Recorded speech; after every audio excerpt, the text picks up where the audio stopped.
I should have been using this time to open up my things, but here I am.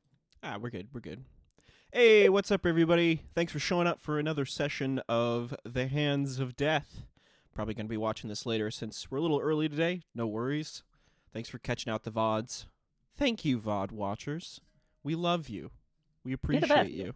Yeah. Thank you, VOD watchers. Thank VOD. Uh, how's everybody doing?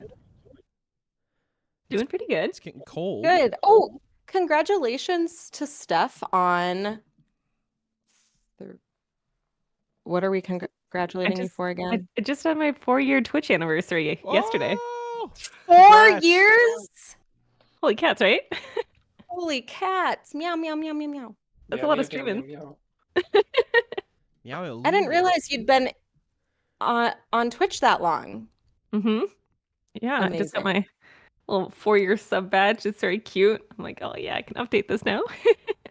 Sick. That's pretty cool. Wow. Yeah. Did you hosted some special events, I'm guessing? The special events was I did the same things I always do, but more of it. Gotcha. Cool. Did some painting. I played a new game. Actually, I think you would like this, James. It's called Genesis Noir. And it's like animated murder mystery in space, but also kind of Twilight Zone-y. It's super cosmic, right? Figure out who murdered the universe or something like that. Yeah, and the universe is also your lover. Yeah. Or at least you're hoping so. It's great. Wow, this looks awesome. Yeah, it's pretty. Hmm. Gotta check that out. I was playing a horror game the other day. Ooh. What was it? Was it the one with the bodies? You're gonna have to narrow it down. No, I'm just trying to remember. They were like they were people, you know? It was And then they're Home not? Safety Hotline. Which does it kind of has that in a way. It's like a 90s themed like call-in service where people are like, help, my home is infested with something, but I don't know what it is. And you have like these options to pick from where it's like you have bed bugs or you have termites or you have ants or whatever, right? And so you start answering those questions and sending them information packets. And then it starts to get like, oh, you have Hobbs or you have a Bogart in your basement or you have other things. And it gradually goes crazy from there. It was fun. Oh, Nice. this looks scary.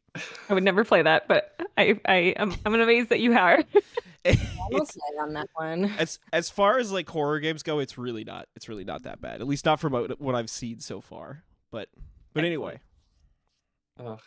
All right, well, gamers, since we're going through, I just beat Lies of P. I was a good Pinocchio boy. I was very good. I was a very good son. That's all I have to say. All right. Yeah, I don't want to spoil it for anybody. I'm guessing there are multiple endings, like all Souls-like games. So who's to say? Yeah. I'm guessing you can be a very good boy. That's cool. Would you say it was have you played Bloodborne, Tony? Yeah. Would you say it was worse than Bloodborne, better than Bloodborne, about the same? Almost every interactive experience on this planet is worse than Bloodborne, so I mean that's not really a fair comparison. All right. Okay. but the game goes down smooth. Okay. Fair enough. Like a sip of cherry cola. Right. Yeah. I always was partial to Sekiro. That was my favorite game in that series because the parry mechanic was like a rhythm game, and that was really fun. Hey, listeners, tell us about your DDR experiences. Yeah. Think about DDR. Today we're here to play DDR. That would be amazing. If there is a way, you can do that. You just have to use your fingers instead, or we could play Osu. I was playing Frog Fractions the other day, and they have a DDR element of it. It's best. And I panicked. I definitely saw you playing that. Good. I was like, what is stuff doing right now? What is going on? Wendy, have Good you not time. played Frog Fractions? Oh He no, has. I have. Oh, okay. All right. Because I told her to. Okay. Okay. We've all played Frog Fractions here, okay? Okay, good. Okay. We are the Frog Fraction faction. hmm Honestly, the best game in years. Amazing. It's something else. Wow. Yeah, it's like Lies of P, Bloodborne, and then at the very tippy top, Frog Fractions. That's the game rankings. All right. Well, are we ready? Everybody ready to strap do in? this. I feel like I have new things on my character.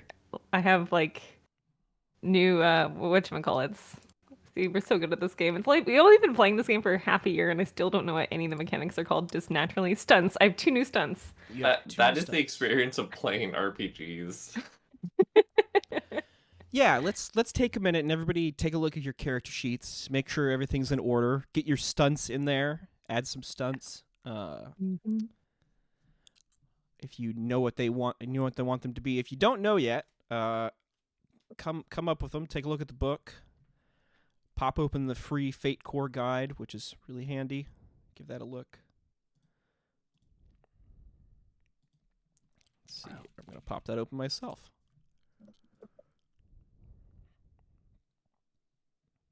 Wow, healing from multiple injuries. Esther's gonna play it so chill this round. Oh yeah, by the way, speaking of playing it chill, you can get rid of the level 4 consequence because the session has passed. I got over being struck by lightning. Yeah. Nice job. I mean, you know, at least in terms of the physical, in terms of it affecting you, right? Yeah, should I add some mental stress? No, just, but you can play it up if you want. I got struck by lightning! Lightning! Every time we ask you to do something even mildly inconvenient, you're just like, I got struck by lightning. I was hit by lightning. Yeah. just make a Esther just makes a custom T-shirt and like hand stitches in the words "I was struck by lightning" with like Lichtenberg figures going across it in floral patterns, and then just points to that anytime anybody asks them to do anything. Starts wearing sunglasses indoors. Yeah. I love it. Everybody, if everything's in order on the character sheets, does anybody want to give me a recap of last time?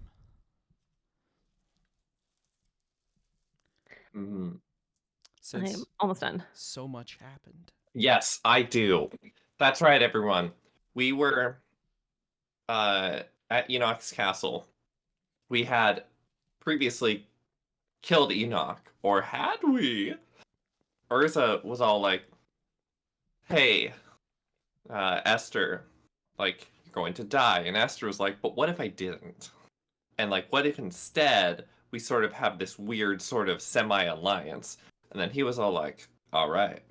Meanwhile, upstairs, Lilith was all like, oh, I'm sure everything is going fine with this sort of ghost reconstruction of Enoch, but everything wasn't fine.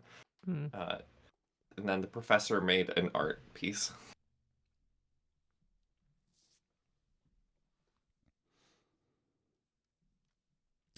Anybody else? Oh no. Oh no, that was a good recap. I'm just wondering if anybody else wants to fill in any gaps. Yeah. Let's see. At this point, my notes. I'm so bad at taking notes. By the way, I'm We know. learning. It's fine. I am too when I play Wendy. I totally get it. It's hard for me to focus on 2 things at once. So. Yeah, try like 10 things, but it's okay. It's fun. I always have fun. Yeah. We are currently with Anna Zorin in a car headed back to Chandler. I feel like that's where we're at. And yeah, that was a good recap. In the horse-drawn carriage. Yep. Yeah, the only thing I'll add Oh, and we is- have this. Did we talk about the staff? Yeah. Yeah. We didn't mention the staff yet. We have a staff that controls the weather. Kind of. Yeah, I was kind of hoping to have a scene with Lilith about that. So you guys actually did have a scene last time where you fought over it, and well, that was fun. Yeah, sorry. To be clear, a scene where a further scene. Sure. Yeah. But you currently have it, or no? I have it. You have it. Yeah. I have the staff. Wait, I think I have it though. It's like on my character sheet. So. Oh yeah. Oh, I used the staff and I was unsuccessful. Yes. And then I gave it back to you. And it wasn't that you were unsuccessful, it's that you were successful, but nothing happened. You couldn't. But that's not being successful. Well, yeah, sorry. I mean, like, it's important in terms of, like, because we're playing a game, like, you made a roll to control it, and the roll wasn't what prevented you from using the staff. There was something else that prevented you from using the staff. Oh, yeah. Okay. I'll bet it's not important and not a plot point. Don't worry about it. Yeah. Yeah, actually, let's start off with that. Lily, there was one other thing that you were going to do to kick this thing off, but I think we should wait for this scene till after this scene that Esther wants to have. So, you're all riding back in the horse-drawn carriage. Anna sitting in the plush red seated interior of the carriage. You could watch the countryside go by outside as you see the rolling fields and forests of the Alderband forests and the village of Cardine give way to the more ruddy open plain biomes that lead back to Chandla, which is where you're headed to regroup before you go after your next Verdanthe, whoever that may be. You've probably been traveling you're probably about half of the way to Chandla at this point. So it's in this environment where everybody's kind of sitting around the carriage that Esther, your scene kicks off. Yeah, I'm wondering, can we perhaps have like pulled off to the side of the road? Perhaps remind me of the driver's name. Mock. Mock. Perhaps Mock had to go take a tinkle or something like that. Yeah, or water the horses, relieve himself. Yeah, totally. And I'm imagining Esther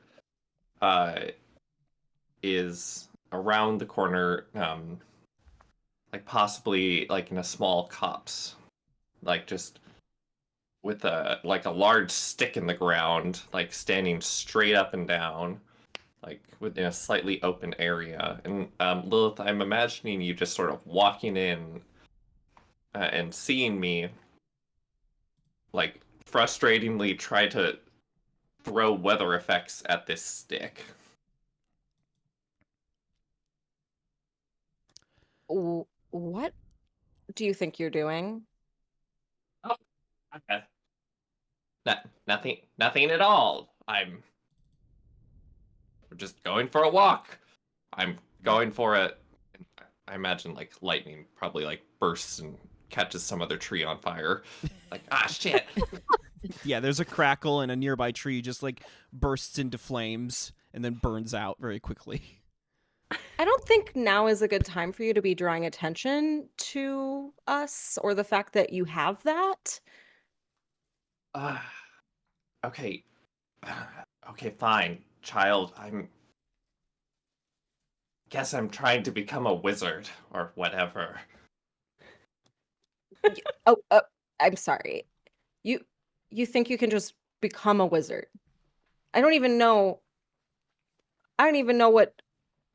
what qualifies as a wizard. I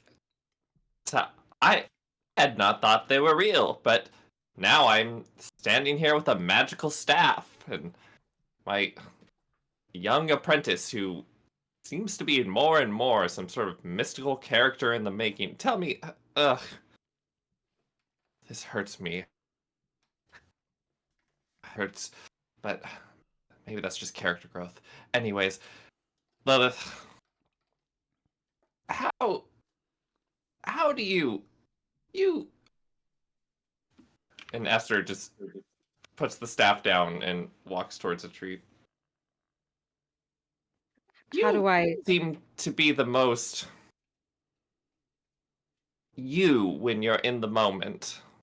Does that make sense when we're doing whatever it is we're doing? And I've always wondered about that. And how is it that you do that? Talk to ghosts? Sure, talk to ghosts, or you're always jumping into the action, and I just don't understand how. Well, I walk over and kind of give you a little assuring pat on the back. You know, I think it's about time you ask, because I really, gonna be honest, feel like I'm pulling a lot of weight over here. And I think there are plenty of things you could learn from me. Sit down. Yes, master. By all means, teach me your ways. I don't know if I necessarily have answers for you, but if this is something you want to go after, by golly, I support that. I'm going to be here for you in every way that I possibly can be. I kind of look over my shoulder. Hey, Florence, come here. You What? got any? No, the professor can't. No, what? Why? No. Why not? I like look up from inside the carriage. I'm like sitting inside reading a book. I see you two bickering, and I just like roll my eyes and I stay. Listen. Here, I don't know the first thing about wizardry. I don't even know how I became who I am. Okay? But you know who might have answers? It's in books. It's in history. We gotta research this. I will help you. I will absolutely not read a book. You know I hate books. Books are the worst. I'll give you this. You seemed kind of natural when you were using that staff earlier. I feel like there's potential here. And I will definitely help you on an emotional level. Ugh. But I don't have anything together. I don't know how I do any of it. And honestly, it's not like you're going to be the brunt of our battles either. But if you use that stick, we might even have a fighting chance. Yeah, right. And Esther stands back up from having slumped down on the tree and like rolls their eyes as they point the staff towards the stick. And may I roll? For what? What are you? To see if I can hit this stick. Oh yeah, sure. Go ahead and give me a crafts roll.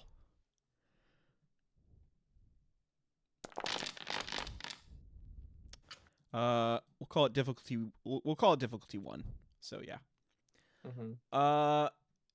Yeah. So that's success with a cost.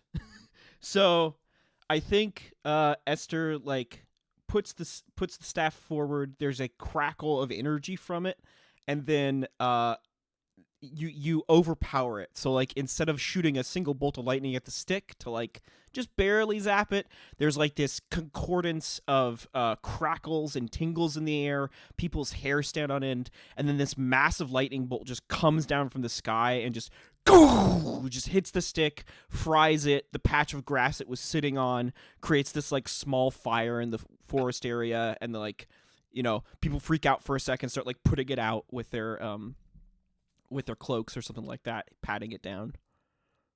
Okay. Whoa. Fleur stumbles out of the cart and it's just like, what are you doing? Do you need everyone in a 10-mile radius to know where we are? Anna comes like running out of the carriage and like has her like gun ready. She's like panting. She's like, artillery fire! And she's like looking around. Okay. And as we're all like batting away at this fire, like I'm like looking at you, Lilith. Okay, fine. Maybe I'll read a book. I shake my head disapprovingly, but I have a little smirk on my face. Wow. So everybody climbs back in the carriage. Mock finishes watering the horses. You get moving on once more.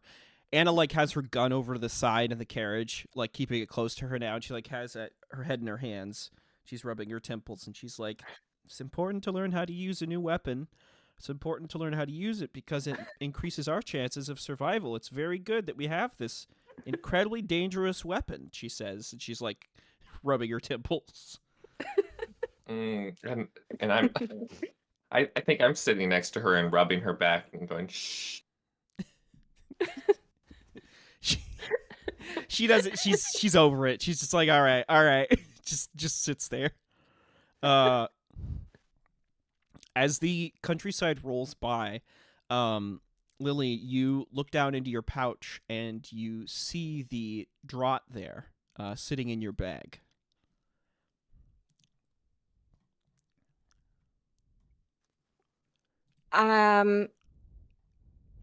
It's on my mind, but I don't think I would want to drink it in the carriage.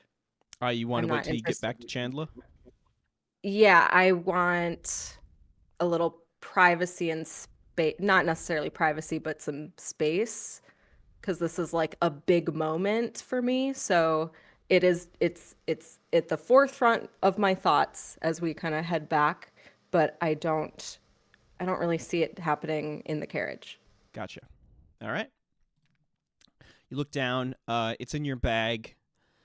You're thinking about what you're going to do once you get back to Chandler with it. Everybody else is kind of chilling out in the carriage, I'm guessing. And you get to the point in the road where there's these high cliffs on the outside that kind of ring the center road leading back into Chandler itself. And the area around here used to be much more wide open plains,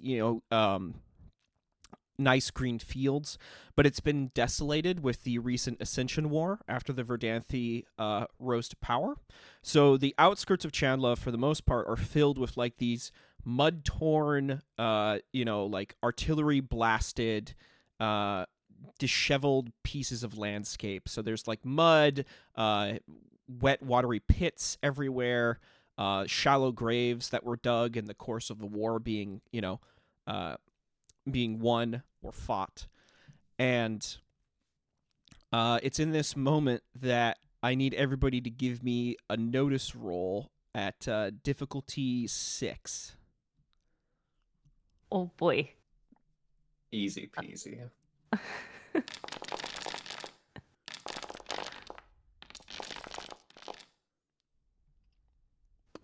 Nailed it.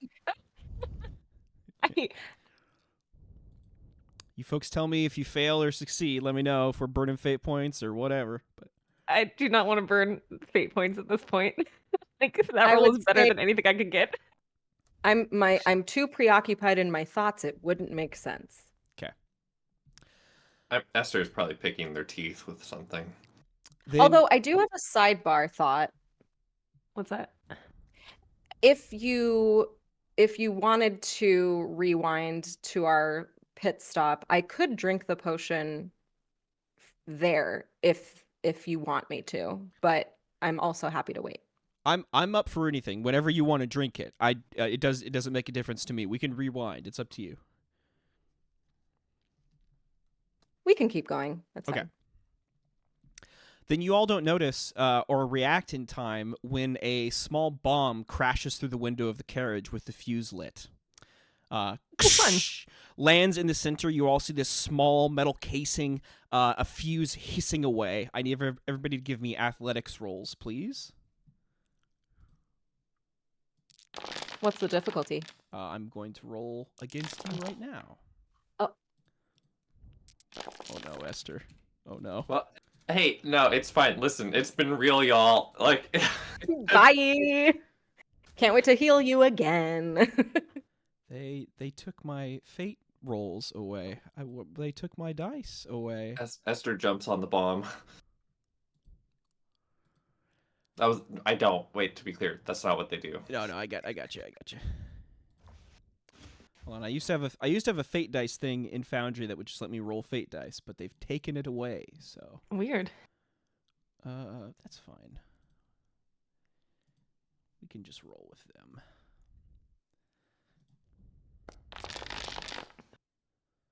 All right. What did everybody get? Okay, so Florence, you beat it. Lily, you beat it. Let's see. Florence succeeds with style, so you're gonna get a boost. Esther blew it, and that is a.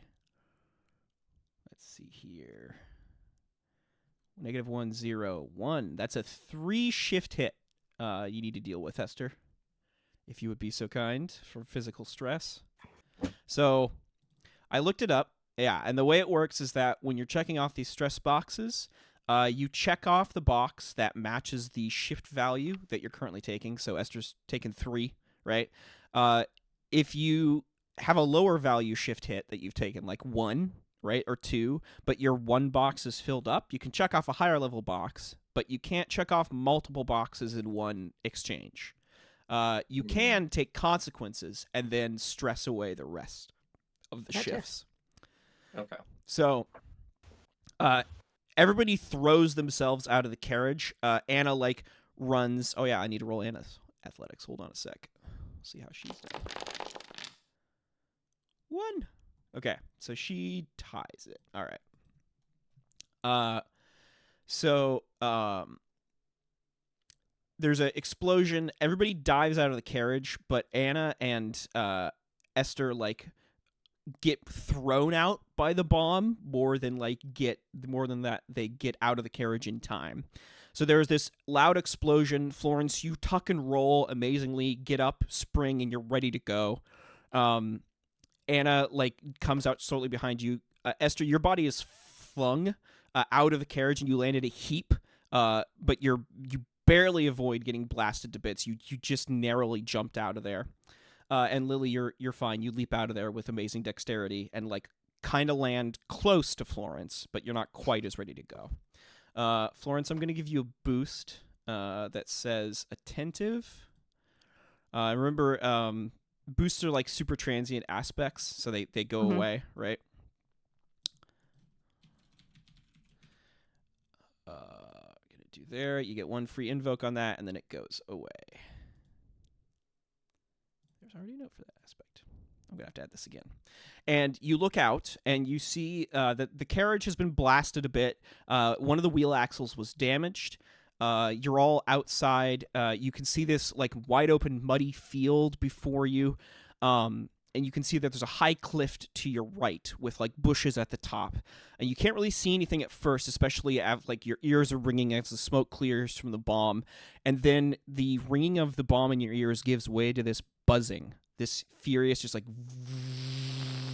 that rattles your brains. And you blink a couple of times and you all see this dark cloud rising out of this mud pit that's just directly across the way from the field, and you see this cloud of flies ascending up out of the mud pit and coming straight for you.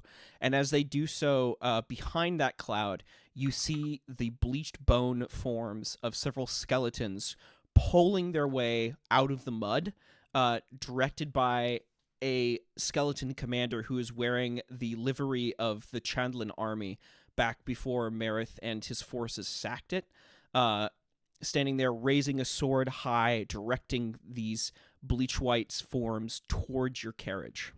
Anna's freaking out. She's grabbing her gun, trying to figure out what to do.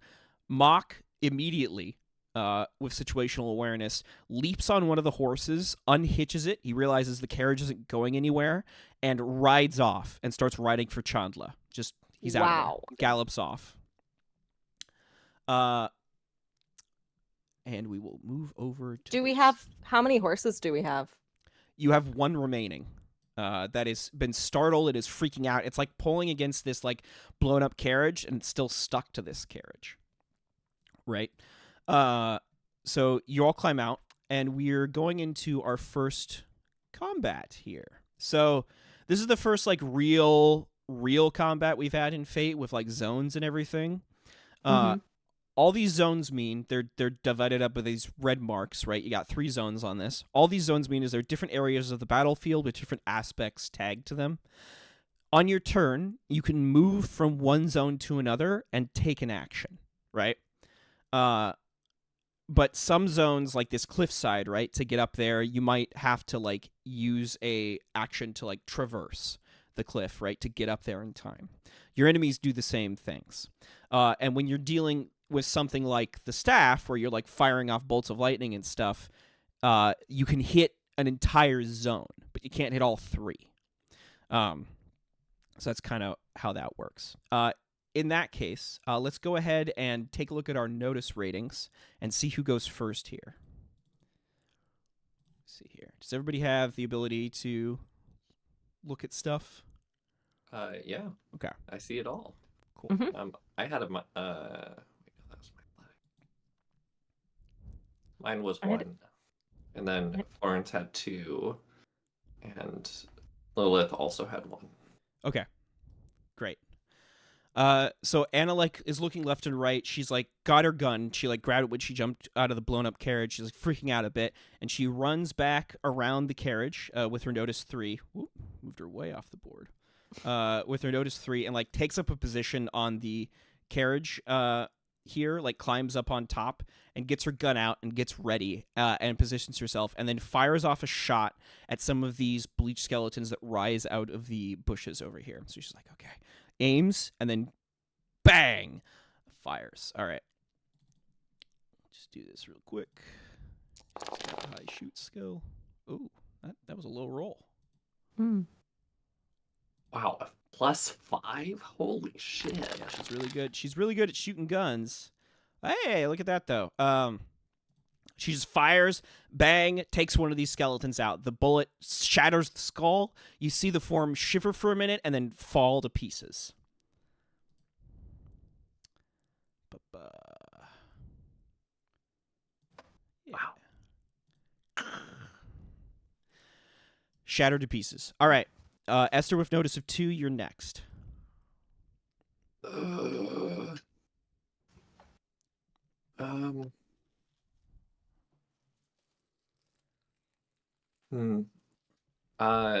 So the other thing to keep in mind is that each zone also has aspects, which you can see are written here underneath the zone names.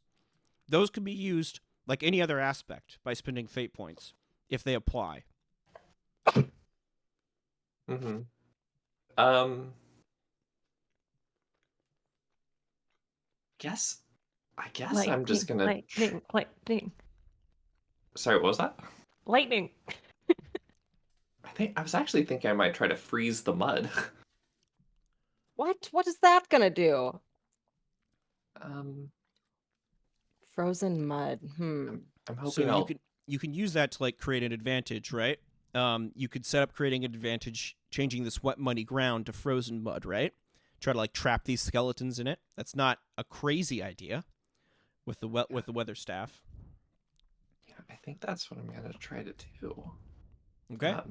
Which, let me read exactly how this thing works. So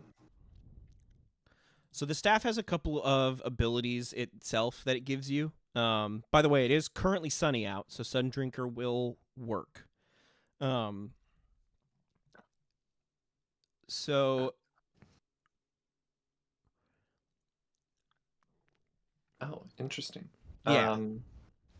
So there's like specific things you can do. You can also create an advantage with it. So roll crafts, and we'll say it's difficulty 3, just like you're using it to create other effects.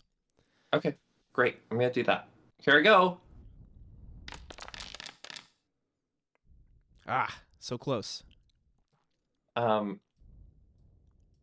Yeah, well, I think Esther's going to go, ah, shit, and raise the staff up and go, I command you!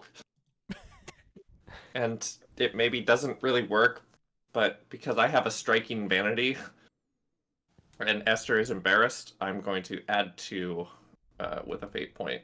Okay.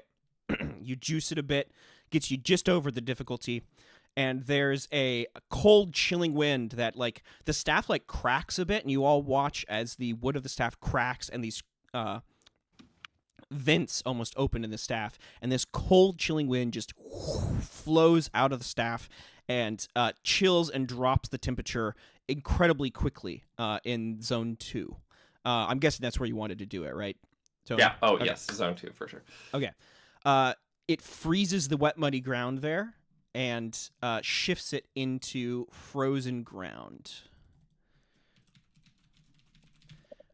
You watch as, like, the skeletons were, like, tromping through it, right? And they were, like, moving slow, but with the ground frozen, their feet, like, get stuck in that, and they're having trouble moving. I'm going to give you some free use, one free use of that, because that's what happens when you create an advantage. Do that here. So the team now, because Esther can hand this invoke off to anybody, the team now gets one free use of frozen ground. So if you go and fight those skeletons in Zone 2, you could invoke that if you're trying to, like, strike one of them, right? Gotcha. This is the commander skeleton back there, you can see, by the way. All right. Esther, did you want to move from one zone to another, or are you sticking where you are? Can I move behind the carriage? Yeah, totally. You can run back behind there. I would like to do that. Can I just move my own token? You should be able to. If you can't, let me know. Yay. All right, Oh, sweet. so fancy. Yeah. Okay. If we were it's funny. If we were playing any other role-playing game, we would have interacted with these mechanics, like, immediately. So it's interesting. All right. Esther or Lily, you both have notice 1, so you can pick who goes and what you do. Or you mean Florence or Lily? Oh, I'm sorry. Yes, Florence or Lily. In fact, I think it might have been Florence's turn first, but I'll go next. No, you Yeah. notice 1. oh, okay. Yeah. I think yeah. I'd like to create an advantage for Lily. Oh, So so thoughtful. well, I think we need to get you on top of the carriage so you have a higher vantage point and can shoot at the people or the skeletons on the top of the cliffs. Zone 3s. Yeah. Does that make sense? Yeah. Or is it Sure. way too high for that? Okay, great. Oh, So sorry. No, that makes sense. You could do that. Yeah. excellent. So I am gonna use my turn to basically help her get up there. And that's that. Yeah. Okay, so yeah, frame this for me a little bit more. Like, what is Florence exactly doing to get Lily up there? What does this look like? Like, it's the carriage is pretty tall, so I'm like gonna give you a boost with my hands and like and like hurl you up there really quick and give you time to like get your gun out and aim. Okay, cool. This sounds like an athletics roll to me. We're gonna call it difficulty. This shouldn't be hard at all. We're gonna call it difficulty 1. Here we go. Yay. Ooh, nice. So that's a success. So, if that's where you want it to stand, Florence, you can, like, huck Lily up there. So Lily, you, like, jump off of Florence's hand. You skillfully navigate your way to the top of the carriage, and you have higher ground. Let's see. Thank you. Do you want to move as well, Florence? No, I'm gonna stay there. So succeeding. So you Succeeding at creating an advantage gives you 1 free invoke of that advantage. So higher ground. Okay, sorry. Florence, you're so you staying where you run are? back into the open? Yeah. Okay. All right, sweet. Well then, yeah, I'm actually gonna use my crossbow. And if I'm not mistaken, I know I'm still trying to wrap my head around the stunts, but I can have a fire crossbow, correct? With my stunt crossbow +1. Oh, you mean you could apply? You'd want to, like, apply, like, a flaming arrow to your crossbow. Yeah, I think so. Yeah. Yeah. Totally. What do you want to do with that? Do you want to try to damage the gunman skeletons, or like create an advantage, or? I see that in zone 3 we've got heavy foliage. Mm-hmm. And so my hope is I'm going to aim for one of the skeletons, but I'm going to make sure it's one that is in a very thick brush in hopes that the entire brush will be lit. Gotcha. Okay. So, yeah. Interesting. All right. Let's do this then. That sounds like a stunty thing to do. Yeah. Okay, cool. So go ahead and shoot at the skeleton. So roll your shoot. I'll oppose with athletics, and we'll see what happens.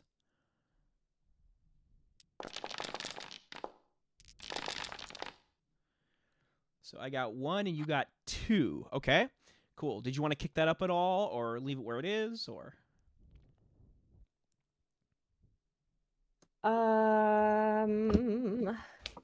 Let's see. Okay. With the free.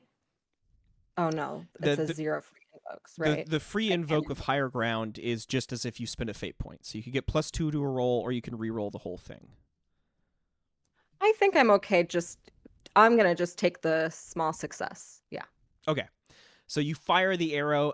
It lands sorely into the brush. It doesn't quite hit the skeleton, but then the fire catches. Can you give me a crafts roll, please? We're going to call it difficulty 2. Nice job. All right. Okay, nailed that. Is okay. this like a craft roll in the sense that you're crafting their doom? Nah, it's a craft roll in the sense that she crafted the flaming arrow before she fired it. So I'm checking to see how good the efficacy of that was.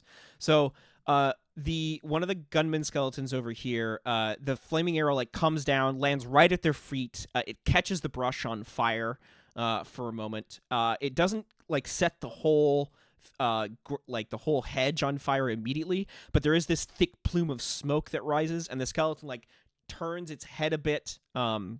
Whatever ability that rose them from the grave and that allows them to see, it apparently the smoke works in protecting that.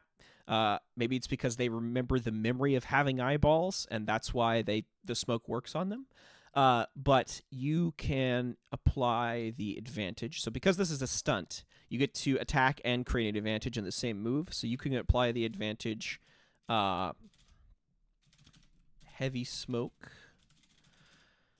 which will probably turn into raging fire later on. We'll give, let's see, you succeeded with style there. I said difficulty 2. Yeah, so you get 2 free invocations of heavy smoke, which is good. Which we'll put right here on the hedge. And then this skeleton right here will take a 1 shift hit, which he will stress box away. What can I use to represent that? And then instead of moving, am I able to just lie flat onto the cart to like protect myself a little bit? Is that appropriate? You can, but it won't have any effect, right? Okay. So you can describe that, but you're not, it won't have any game effect. Okay. All right, we're gonna mark that with that. Okay, so hedge lights on fire. All right, now it's the skeletons and the flies' turn. So the flies are going to go first. It's this massive cloud of flies, and they're going to buzz in, and they're going to go right for you, Florence. They come over, they swarm around you. And in this buzzing torrent of flies, Florence, you hear whispers. You hear this like voice whispering a bunch of different unintelligible things amongst the swarm of flies. You don't quite know what it's saying. So I'm going to roll provoke here, and I need you to defend with will. Okay. Oh, wow. You want to leave out wet meat. Yes, leave the wet meat out. Just right there on the ground. Blew that. So I blew that roll, but I'm going to spend a fate point for my scene. So I get 3 fate points because there's 3 PCs in the scene, right? So I'm going to spend 1 fate point here to re-roll my action.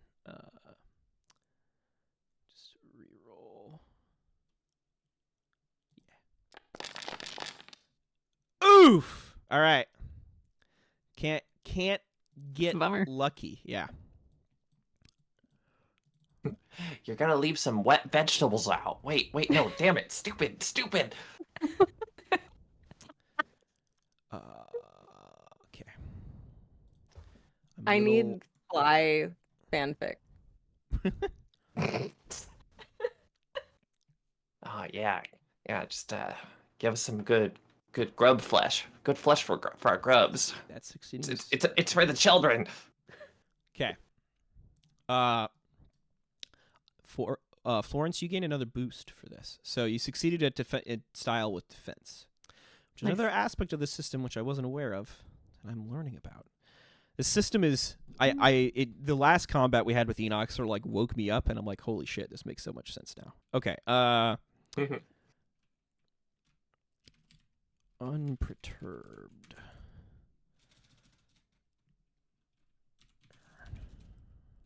Wait.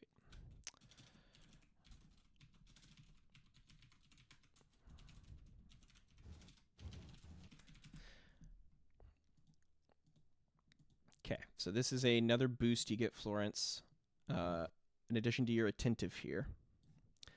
So the fly's trying to like buzz around you. You just don't care. You're resisting it. What have you.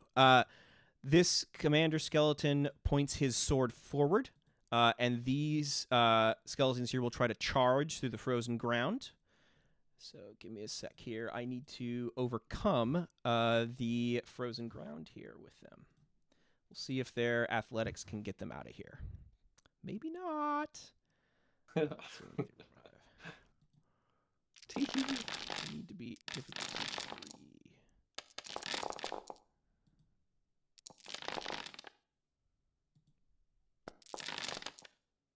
Okay, one of them makes it.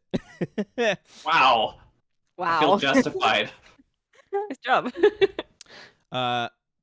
So one of them makes it. That it like sticks its feet out and charges past Florence, runs towards the carriage, swinging a sword. It's gonna come right for Lily up here, and it's going to try to like climb up on the rigging of the carriage and like start swinging this saber at you. Lily, I need you to give me an athletics roll in this exchange.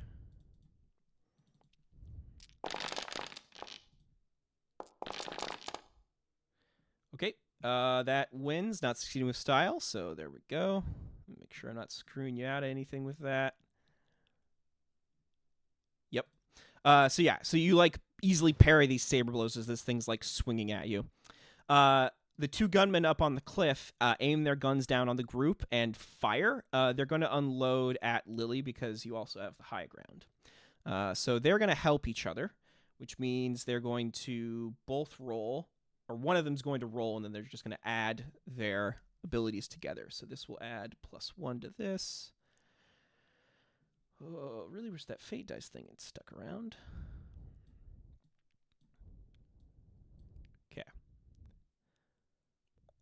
Okay, here we go. So Lily, if you can roll athletics again, please.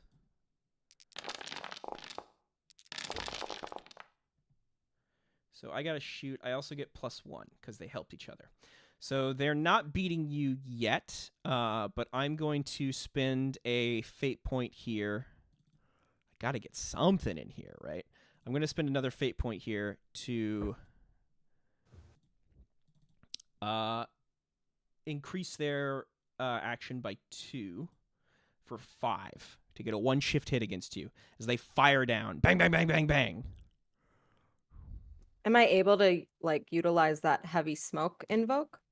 Yes. Actually, sorry. They should get 1 more +1. I forgot. This guy's not actually dead yet. So they're at a, whoops. No, not 7, you silly. Oh, well. Okay, that's a 6. They're at a 6. Yes, you can utilize heavy smoke. You can utilize higher ground. You can do any of those things. Is it my turn? Like, do I get a roll in this? You're responding to their salvo of bullets with your defend action. So you defended with 4. They attacked with 6. So you need to beat the shifts, right? All right, then yeah, I will use Yeah, I want to use the heavy smoke. Okay. What do I need to? I'm sorry. So it's when you're using the heavy smoke, it has 2 free invokes. So just describe it. You're basically spending a fate point, but it's free. So just describe how Lily like uses the smoke to avoid the bullets. Like get descriptive with it, and then we take off an invocation of that to kick it up to 6, so you can defend. My. Do I have to tag an aspect? The aspect you're tagging here is heavy smoke. It's a situational aspect. I see. Yeah. Okay, so I'm able to, since I'm outside of the smoke, I'm able to see their actions better than they can see me. So I am able to dodge and reposition myself based off of the skeleton who's aiming at me. Cool. Yeah, what do you do specifically? Like, what does it look like? What do we see on screen when these like skeletons aim their guns through the smoke? They go to fire. Lily notices just in time. Oh, I don't mind jumping off. Yeah, I'll jump off the carriage. Okay. There's like a hail of bullets that fly through the smoke. Lily just barely dodges off in time as the bullets whiz by. So that kicks you up to a 6, right? So you're even now, so you take no damage as you jump off. All right. Okay. Then the commander goes, and the commander has a stunt. He's going to use his stunt. I don't want to add that to the stunt. Can I not display it? That's really annoying. Okay. Anyway, the commander has a stunt, 2 arms, which lets him basically use his command to cause one of his regiments to attack again. So he directs the gunmen to fire one more time. They're going to fire down at Florence near the buzzing cloud of flies. So Florence, give me an athletics roll, please. And they're going to help each other, so they get +2 to this roll. Here we go. So that is that's a 2, and then they get the free +2 for the help. So there, you're looking at a 5 shift hit here, Florence. Wow. Oh boy. Okay. Let's use a fate point. So remember, you got some free invokes on you, right? Yeah. Yeah. You don't have to spend fate points at the moment because you get a lot. Them. Okay. Perfect. Well, I'm gonna use attentive here, and I'm gonna use I'm gonna use attentive. I gotta zoom in. There we go. Now I can read. I'm an old lady. Too old for this. Too old for this. And okay, so that's a boost. So that goes away. So how does being attentive help you? Well, I've been watching them instead of the frozen people because they're frozen, and I've been like, I've got my eye out on what they just did because they were just shooting at Lilith, and I'm just like, well, I don't like that, and I like dodge to the side, I guess. Okay. Yep. You hit the dirt just in time as like the bullets whiz past. That's probably what your athletics roll represents. However, you're still taking a 3 shift hit. Right. Okay. So. Oh no, that's don't give another +2. You used one thing, right? So the -1 kicks you up. So now you were at 1. So now you need, if you want to use something else, you can. But. Great. Okay, so I will use. I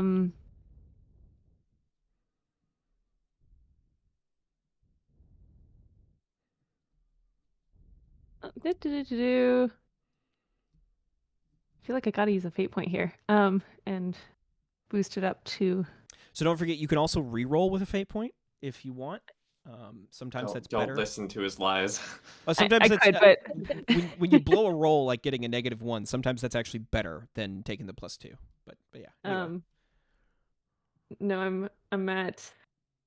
Okay. I'm gonna use a fate point, and I'm gonna use. I'm gonna use. Can I use Lilith as my ward here? And in the fact that I just saw her dodge a hit from this, and I'm learning from that. That I would say all learn from Lilith's example. I would say that's a loose interpretation of that aspect, but I would allow it. That gets you to 3, where you're at right now. So you're still taking a 1 shift hit. Okay. Then I will take that hit. Okay. You could also use up the last heavy smoke if you want to. No. To kick it over. Okay. Cool. All right. So deal with a 1 shift hit then in your physical stress. Okay. There you go. You got it. All right. So the bullets whiz by. One nicks your shoulder just barely. You feel it tear through your cloak. The flies set upon you as you're on the ground here. All right. We're back around to the top. Anna's going to aim at the gunman again, trying to get rid of this dang artillery. She fires.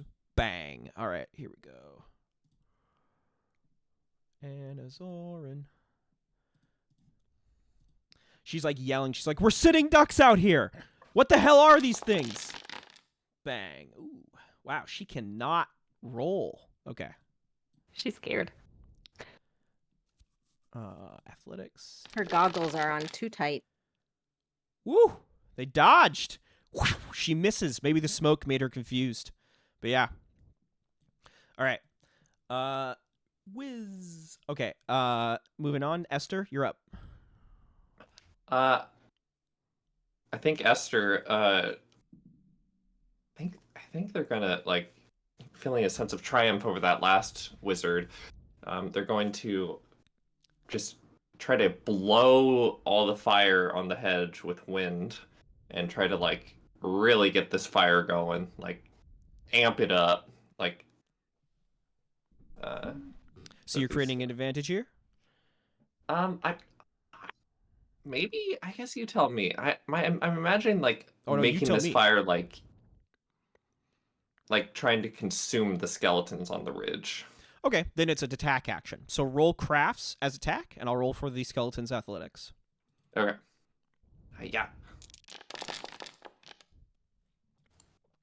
Ooh, that's pretty good.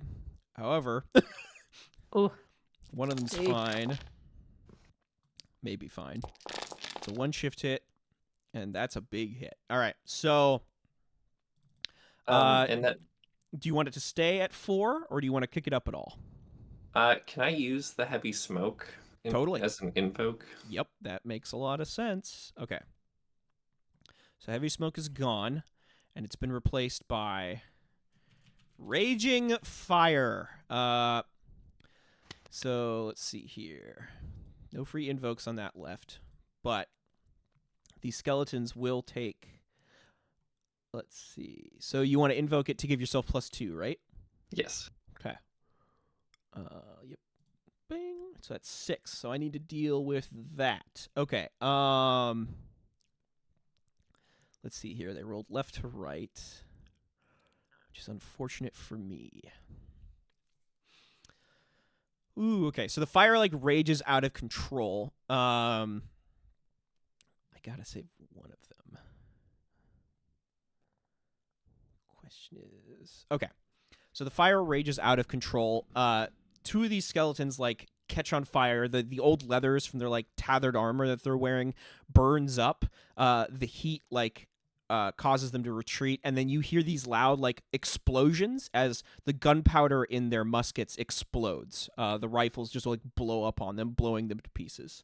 That blows this one to smithereens, and this one to smithereens. This one, however, I'm going to spend my last fate point to tag their aspect bound to the commander, and it looks at its commander down there in the field, and like just it's some vestige of its life, its past life, causes it to remember how to be a soldier, and it like rolls out of the way of the burning hedges just in time. But it does take a 1 shift hit in the process. Okay. Ooh, okay. Moving on. Lily or Florence, you're up. I have an idea. Go ahead. Do you have something in mind, Florence? Because I think you're technically next. You can go. Okay, what if I'm thinking I jump on the I unfasten the horse and jump on it and ride towards Florence to hopefully pick her up. What do we think? I think you should shoot at other things instead of trying to pick me up. Florence has Okay. a 6 sword. Also, you have a 0 in drive, so Oh yeah, driving is a thing. Okay, yeah, that's fine. Probably fall off the I'm horse. I've got a vendetta against that skeleton that tried to get me earlier, so I would like to um yeah, short range shoot them. Okay, like this one up here on the ridge.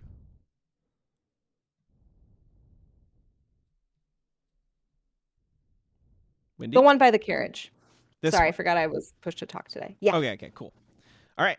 Do you want to clamber back up on the carriage before you make that shot? No, I just want to go. I want to I'm gonna grab my crossbow, put in, an arrow, and then I kind of shimmy my way along the edge, make sure that that I've got a clean shot and just whiz around the corner really quick and just shoot. Okay. Whiz! Okay, I'll roll athletics for this guy then.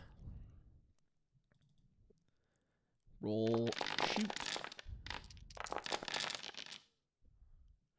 That's 2 shift hit. Yep. Thung! Crack, and he is taken out. Oops. Nice job. Huzzah. Okay, Florence, you're up. Okay. I think you said I'm laying on the floor, so I stand up and I draw a kill heart. Okay. Shing. And I don't really want to go into zone 2. I think that's a bad idea. But so I think I'm gonna just try to attack the flies. Okay, sounds with good. my sword. They're a swarm. They're going to be kind of tough to hit. So you swing with your sword, you swing in, and go ahead and give me a fight versus the athletics. Will this be the time Florence rolls well on a fighting attack?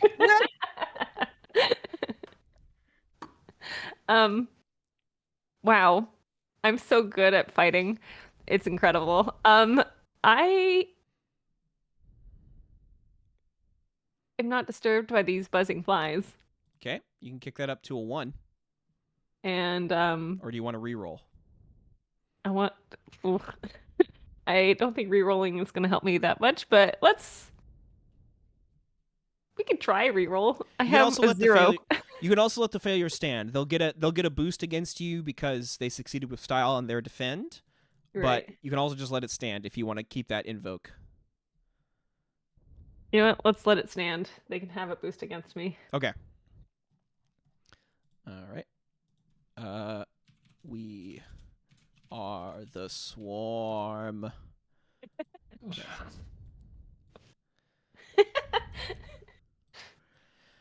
Buzz. Okay, it's just in time too because they surround you once more. You are once more encapsulated by these buzzing flies. They don't like the fact that you've resisted them before. They're going to try to do something about that. All right, so I'm going to roll a fight, actually. They land on you and they start biting you in all different places. You have to protect your mouth and eyes. It's going to get nasty here. Roll athletics, please. Oh my gosh! You've got to be kidding me! All right. Here we go. So I'm going to tag their free invoke of We Are the Swarm to re-roll. Okay. So that's Gonzo. And then I'll re-roll. Come on, give me something. Oh! All right. Well, at least you don't succeed with style against them with a defend. That's good. Amazing. You're just like throwing them off. Like Lily, you look, Esther, you like peek out around the carriage. You can see Florence in this midst of this cloud of flies, just like batting at her face, like keeping them out of her face.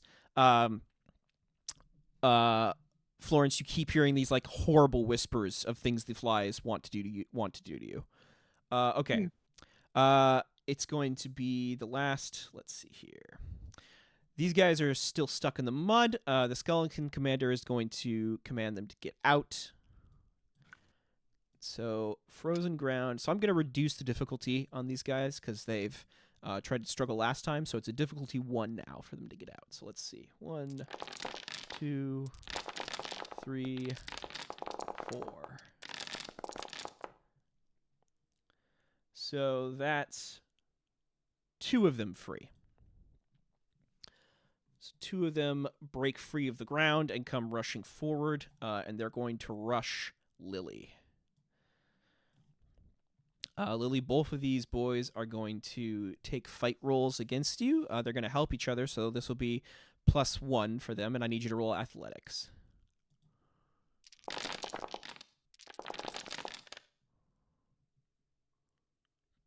Where is it? There it is. And then, oh my gosh. All right. Well, Lily, tell me how you defend against these soldiers so expertly. They come in with their sabers swinging, charging past Florence. I'm imagining some nimble, very nimble, flexible maneuvering, you know, a la Matrix. Okay. I can never spell the word maneuver right. Does anybody else have problems with that? It's one of those weird words. It's one of those words. I think It is a word. I think maneuver. Yeah, yeah. Okay. Succeed with style. Nimble maneuvers. Ching, dodging out of the way. Okay. The skeleton commander. Actually, let's do the gunman first. This last lone gunman through the raging fire will aim and take a shot down at Esther. Wait, at me? Yeah. Bang. Okay. Go ahead and roll athletics. Ugh. Ooh. Okay, it's a 1-shift hit. Can I use the higher ground invoke? In the sense that I'm not on the higher ground, I'm behind a wagon. Sure. Yeah, I'll let that work. That makes sense. Okay. Delete that. So that gives you +2 or reroll? 2, please. Okay. You know I gotta ask. All right. So that wins. You watch the bullet ping off of the carriage. Just it takes a chunk out of the wood. And then the skeleton commander will go. He'll use his 2 arms stunt again, and he'll try to command these guys to get out of the mud one more time. So they will pull and strain against the frozen ground that they're stuck in. Come on, guys. Just don't roll -1. Okay. 1 more gets free. I imagine the skeleton commander maybe helping them individually out of the mud, okay, come on. Come on. He's just throwing this huge great sword forward, directing them. Some kind of necromantic presence is invoking them to get out of the mud. Lily, they're gonna swing against you again, except there's 1 more skeleton now. So give me another athletics roll.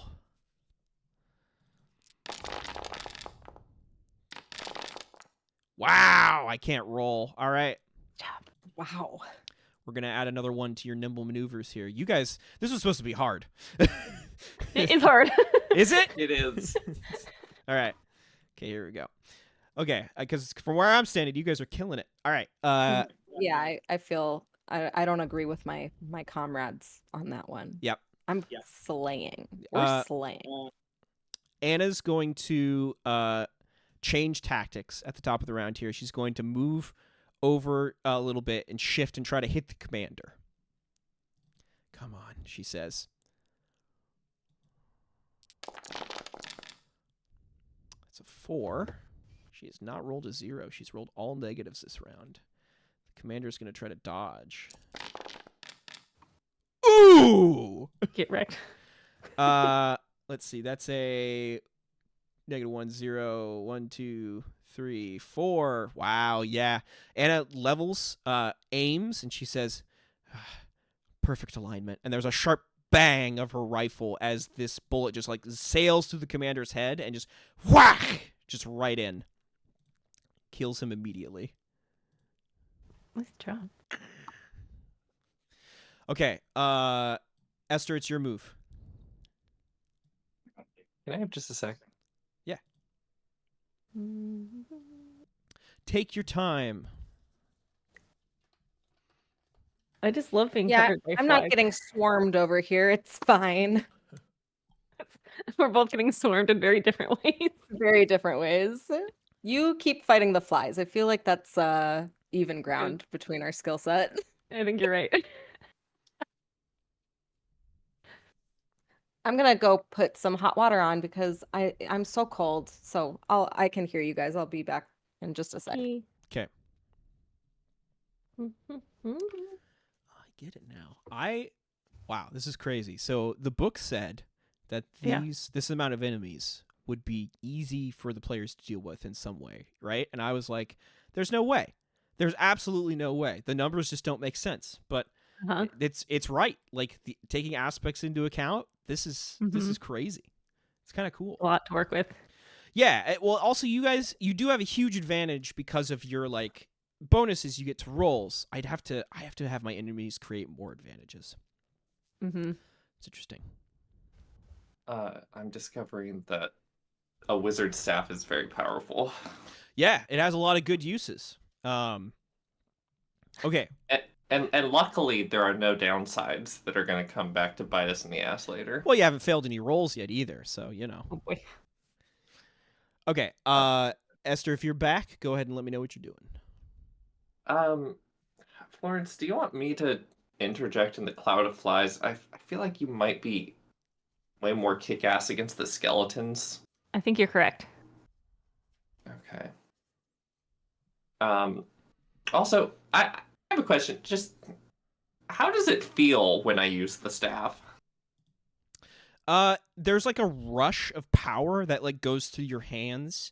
You feel as if you're connected to something much larger than yourself. It's like this vast wealth of power, and you're just becoming a conduit for it and directing it. And in directing it, you get the sense that the relic itself is warping the world around you to cause the effects to happen. I see. That sounds exhilarating. Does that feel right? Yeah, it's pretty exhilarating. Yeah. Okay. I think at this point Esther is straight up cackling, and goes to just make the spot with this cloud of insects just very cold. Okay. Like extremely cold. Gotcha. Ooh. Okay, so roll attack with crafts, if you'd be so kind. Yes. And let's see here. I'll have the flies defend.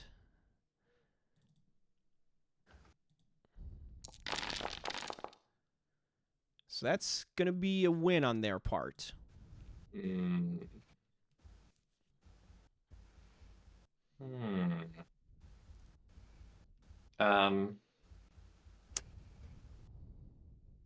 I think everything I make is gold.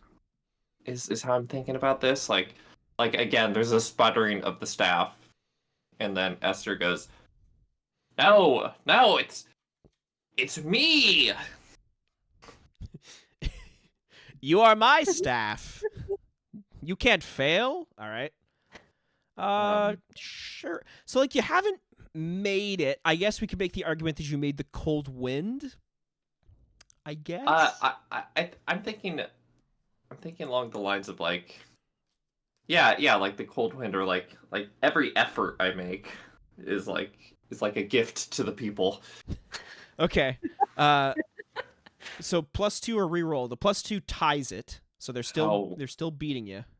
James, I have an idea. Sorry, Codex. Oh yes, what's the idea? I don't know if you're able to use the frozen ground as an invoke, but like the cold temperatures would help boost like a not as good cold temperature. So that's a good idea, except that the frozen ground is not in this zone, so it can't come into effect here. The aspect is in a different area of the battlefield. Very well. Yep. Well, okay. First off, Wendy, that was extremely good. Thank you for that pronunciation just now. Second off, Codex. You are welcome. Codex, I'm gonna re-roll. Okay. What? Yeah, makes sense. I mean, don't give me that. Yeah, makes sense. It does. You got a -1 on the original roll. Oh well, yeah. There you go. It never makes sense. It never makes sense. You look, statistically, you're gonna roll a 0 with fate dice. All right. So statistically, you were looking at a +1 there or better. So it was better to take the reroll there. Trust me. It never makes sense. All right. Well, anyway, you got anything else you want to do there? No, I think Esther needs to fail. Okay, in that case, this cold wind blows in, and Florence, I need you to give me an athletics roll. Ugh, you're such a jerk. Oops, sorry. I'm sorry. I didn't mean to press it twice. We'll take the first one there, which Yes, is a 0. yes. So this freezing cold wind floods over you, Florence, and you see the flies. The flies seem unperturbed by it, but you like start to shiver. Your hands like seize up a bit. I need you to take a 1 shift hit of physical stress damage. So, to be clear, I can click the 2 box? Yes, because Okay. so normally you click the 1, right? But the 2 box, yeah, okay, you got it. All right. Okay, in that case, it is now Florence or Lily's turn. Lily, you want to go first? Okay. Geez. Never I'm had to imagining fight. like a Xena style like jump and spin kick all 3 at the same time, or You still need to send me the watch guide, by the way. oh, okay, wait, I'll do that right now. Okay.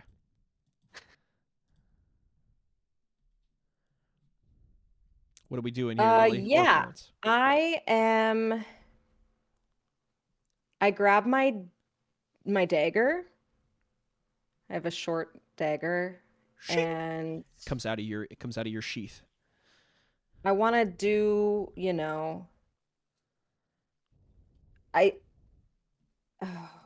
okay. I want to kick a skeleton and use that to like, so I go, let's see, I go horizontal in fashion. I kick one of the skeletons and use that as leverage to like push my little dagger. Wait, how do you dagger a skeleton? Hold on. So I think in this case you'd probably have to use it like a crushing weapon, right? Where you like bring it down at the collarbone or something. But yeah, it definitely does. Yeah. If I had fate Okay. points left, I could spend one on their skeleton aspect to probably defend against this dagger strike. I'm gonna kick one so that I can to give me a little extra force to lay on top of a second skeleton where I would attempt a crushing force using like the handle, the backside of my yeah, I'll stick with that. Okay, so roll attack, and I'll roll defense for one of the risen soldiers. Roll fight, sorry. Oh! Okay, so I'm looking at a 5v3 here. So you run up, you kick off of one of the skeletons, and you bring the dagger handle down into the collarbone of this other one. But it brings its sword up. We doing anything here? We just letting it stand? I'm gonna use one of my nimble maneuvers. Okay. Because that was indeed a nimble maneuver. Okay, so that gets you up to 5, so you're tied now. I think that's fair. Okay. So the thing here is that like if you hadn't spent the nimble maneuver, you'd still be failing, right? So you're failing now even though you spent it. So unless you're going to use a fate point to tag another aspect to kick this over to do some damage, it's not worth it to spend the first one. Do you see what I mean? Okay, can I use both of my nimble maneuvers? No, so you can Or only is that not tag an aspect once per exchange, but you can tag multiple aspects, right? All right, well, I'm gonna tag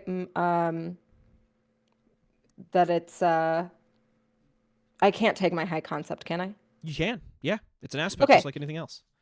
I am a fiery teen who talks to ghosts, so interacting closely with death does not faze me. All right, yeah, you're unfazed by these bleached white skulls. Leap, leap, jump. Okay, so spend a fate point, and then we'll add another +2 there. Whew. So the skeleton's looking at a 2 shift hit, which I can't defend against, and it gets crushed by this blow. Crack. All right. Okay. Florence, you're up. Okay. I'm gonna use my I think I'd like to Okay, I'm cold, I'm covered in flies, I'm having a bad day. I Okay, this is what I'm thinking. I'm thinking I need to move into zone 3 to be closer to this raging fire to one, warm up, but also let the smoke confuse the flies if they are following me. Sure. You could do that. The raging fire doesn't have any free invokes on it, so you have to spend a fate point to get used of it, but you could do that. I think I want to do that. 'Kay. So I'm gonna move into zone 3. Go ahead and move your token then. Put myself over here. Yeah, as Do long the as you're not flies- climbing the cliff, you don't have to worry about making a traversal action. Great. Did the flies And- follow immediately also? They do not. Excellent. It's not their turn. And I feel like I should try to make an advantage somewhere.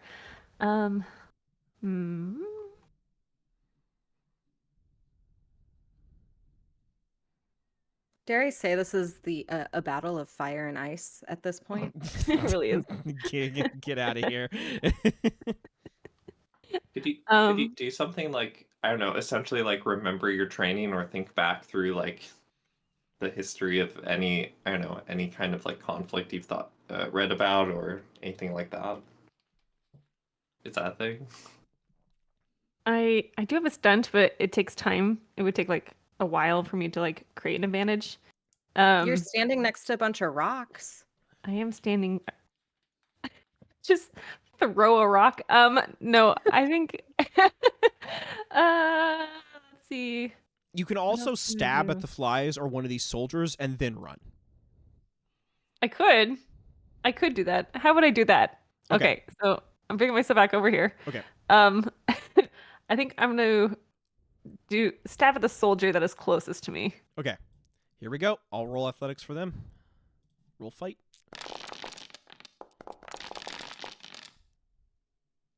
Killheart sings, but not loudly enough.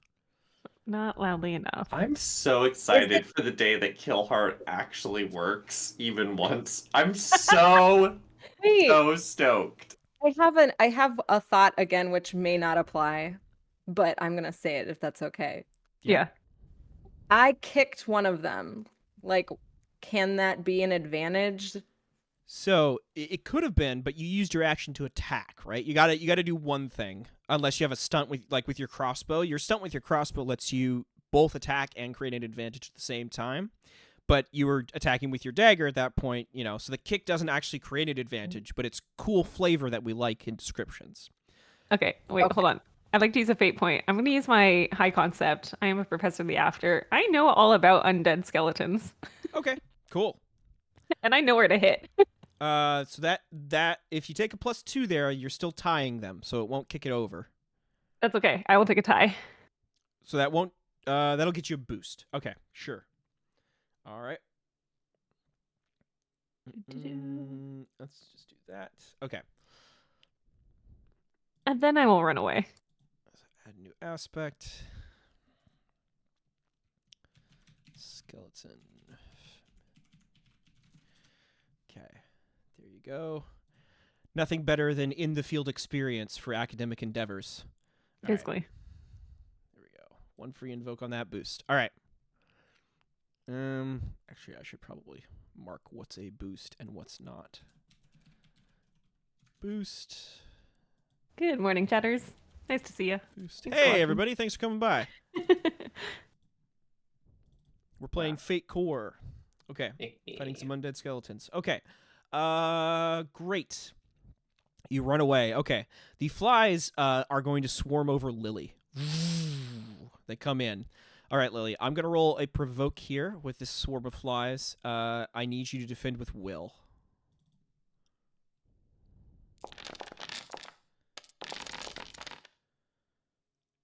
Man. You have +2 to that. All right. I don't have any fate points left. So they buzz around, but you don't care. Okay. The soldiers are going to swing at you as well, so give me an athletics roll here. Let's see. They get a +1 for the help. Ooh. Okay, so with their +1 there, they're getting a 1-shift hit against you. You can let that stand. You can spend fate points to try to block it. You'll probably just take a hit to one of your physical stress boxes, right? So Yeah, I'm gonna just take it. okay. So they come in. One of them like barely hits you, swinging with its saber. You like dodge out of the way just the last second, and yeah, you take that physical stress. Nice. Okay. All right. Then we're going to have this guy try to get out of the mud on that same turn. I imagine that skeleton being all sad and the commander like rubbing like xylophone style its back and saying, "No, it's okay. You can make it out of the mud." The commander is bone shards. He ain't doing anything anymore. Oh wait, you're right. But this skeleton's like struggling forward. He's like straining to try to deal with this, but he can't get out of the mud. This last gunman is going to rush up here through the raging fire and try to take a shot down at Florence, just over the edge of the cliff. Bang. Let's see here. Florence, Do I do athletics? Athletics, yeah.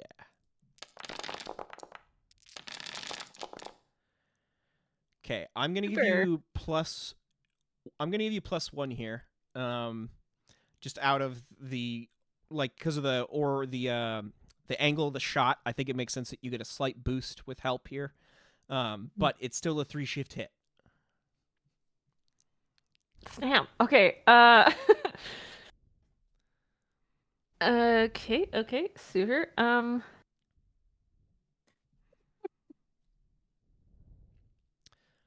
Why did I change that one aspect? It's so I can't even think of ways to use it. Okay, it doesn't matter. I'll think about that later. You got your boost too, right? So.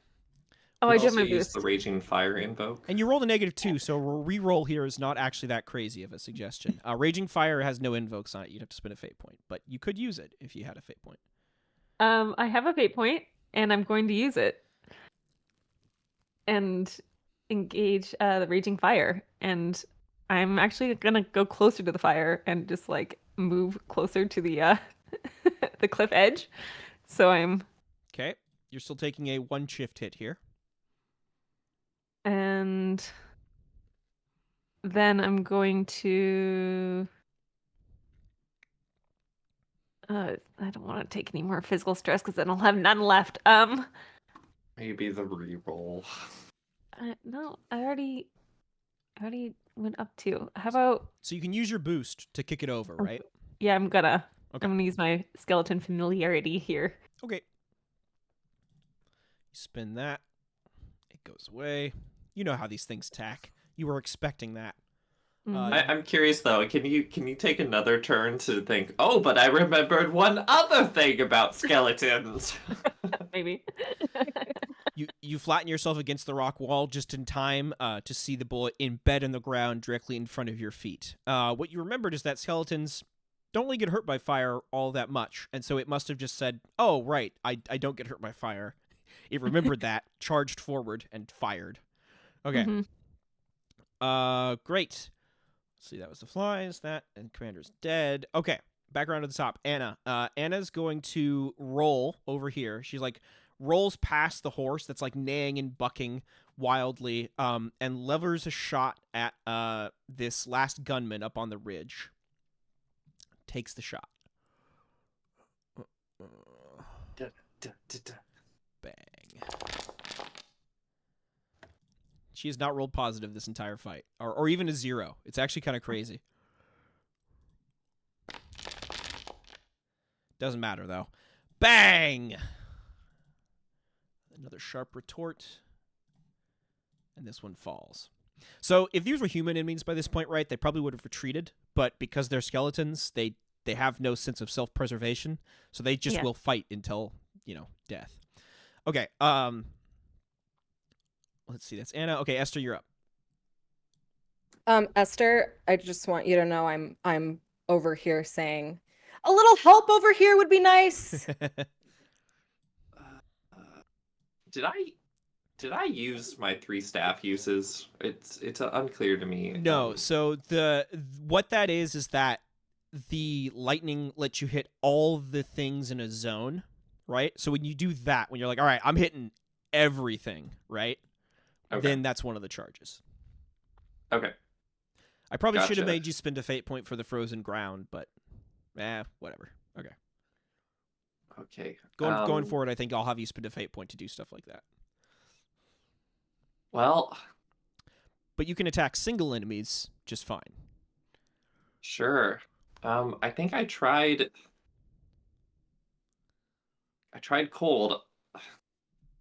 Gosh, and I kind of imagine Esther's fingers like being cold now. I think Esther's going to try. I guess he can't just conjure fire, huh? Yeah, fire sadly is not a weather effect. Well, no, hold on. Luckily, fire is not a weather effect. Yeah. Well, yeah, that's true. I don't know. Gosh. I really felt like your use of like cold temperatures was really fitting to your persona. Just that Esther's wasn't me saying to do anything. I was frigid. just sharing my stuff. What? Esther is like a listens and is warm and inviting. I don't know what you're talking about. And I guess, I don't know, maybe Esther is going to make their fingers even colder and say, work, damn it! And try once again on the cloud of flies. Okay. Attack with crafts. I'll defend with athletics. Not with rolls like that, it won't. I would say reroll would be good on that time. Uh-huh. Can I use the tag? Wait, hold on. What did you roll? Can I use the tag not disturbed by buzzing flies? That is Florence's aspect, so no. That is a boost. And actually that's probably gone at this point because I thought I got that aspect. No, that was the force No, that I didn't. Florence rolled that originally. Got it. All right. I think for a moment about the fact that Lilith, you're there in sort of in the line of fire here, and then I think Esther thinks, she'll be fine. And I'm gonna say people are mine to use. Lilith's in the line of fire? Kind of imagine it so. Sure. I'll let that work if you want to reroll. Go for it. Or Great. +2. Yeah. Great. I'm gonna reroll. That can color the failure result. Yeah. Here I go. I tried to go. Here I go. Ah, still winning. Man. I mean, the reroll did help, right? You essentially got +3 there. It's better than if you had spent the +2. Mm-hmm. Well, I feel like this just makes sense. I feel like my hand should freeze over or something. Yeah, in fact, I think that's a great idea. So you like aim and you're like, and then ice just like forms along your hands as it does so. You feel your hands like chill. I'm going to give you the frozen hands aspect. We're going to give me one free invoke of that. Put it right there. That's a little rule bendy, but I think that makes a lot of sense. All right. Please don't shatter my hands, Jam. Please. Jam, don't shatter my hands, please. Oh, it'll be fine. Okay. Esther or Florence or Lily? Your choice. I'll go first. Okay. I want to move into zone 2 and attack the skeleton figure. Gotcha. All right. Let's see. All right. Fight via athletics. Okay, yeah. Ooh, I rolled well. Oh, great. Good for you. I'm so stoked. Like, seriously, it's gonna work one day, and I cannot stress enough how excited I'm going to be when Killheart makes it mark. Florence, you go to stab with Killheart. The skeleton steps forward and parries your thrust. Mhm. And you're like, and you like throw the saber off, and like you see an opening, you go to stab, and then the skeleton like moves forward slightly, and its foot unsticks from the ground it's been frozen in, and it like trips, kind of, right? It gets thrown off balance, and because it does that, as it gets thrown back, it just narrowly, accidentally ducks under your sword thrust. So close. So close. So far. Okay. You're letting that stand? All right. I'm going to give them an aspect then for a boost. And it's momentum, always a good one.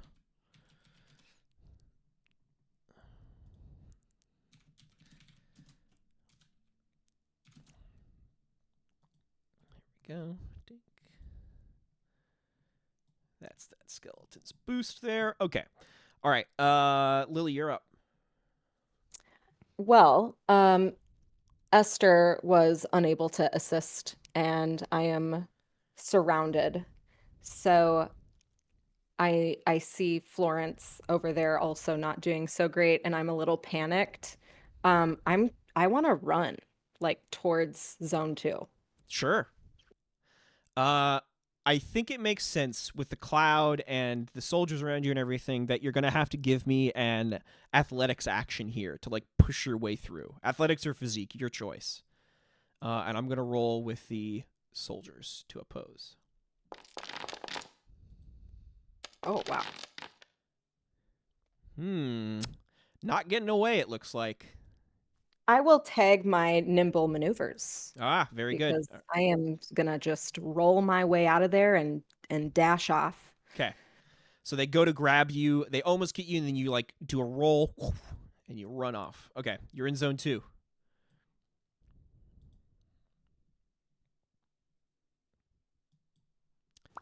What's next? Oh, I'm able to. Yeah. So the roll there was like part of your movement action. You can still make an attack. Then I'm just gonna shoot at this skeleton. Which one? The one here? Oh yeah. Okay. Close range. Just to make it more fun though, I'm running. I grab my crossbow, I load it, and I'm like striding towards you as I shoot. Totally. Yeah, that makes sense. Badass. So it doesn't happen. The shot doesn't happen right there, right? It happens on the run. Okay, roll shoot. Please don't hit me. Ooh, that's a miss. I'm gonna tag Florence as my guiding light, and I'm gonna do anything I can to protect her. Okay, that'll kick it up to a 3. I'm gonna tag its boost, which is momentum. So it catches itself as it like slips on this ground, as it like goes rocking back. The crossbow flies, and then it uses its momentum just in time to get its sword up, and it parries it, or it's about to anyway. So that'll give it the boost there. So it's 4v3 now. You got any more fate points to spend or anything? This interaction wouldn't create any kind of advantage for Florence. No, it wouldn't. Okay. Let me think. I feel like it might be best just to let it slide. Because you're probably Yeah, I'm gonna fine have with that. to do multiple shifts of damage to that skeleton. Yeah, that's fine. This game seems to be about not small hits, but one big hit. Okay, if we're letting it slide, we'll move on. Okay, so Cloud of Flies. Yeah. I think the skeletons see that now that you've moved into this guy's like stuck position, they're going to take advantage of that, and they're going to charge up here. Actually, we'll do them in a sec. I'm going to have the Cloud of Flies take its turn first. So the cloud is going to sail over here, just and it's going to swarm around you, Lily. I need you to give me another will roll as I roll provoke. Come on. I know I'll get this at some point. I know I will. Not today, though. Okay. That's fine. It buzzes there. And then these soldiers are going to run up to you, Florence, and flank around you. So I'm going to have them actually create an advantage they're going to try to like get around you and maneuver themselves into a position that makes it advantageous to attack you. So go ahead and roll. I'm going to roll their fight because this is what they do, right? They're positioning themselves. And I need you to roll athletics, but they're creating an advantage here. So let's see how this goes.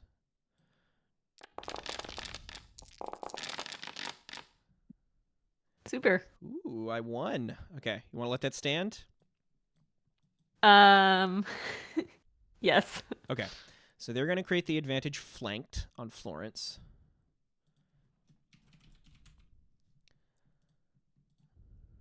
Stickied. Okay, and then I'm going to have the other one of them attack you.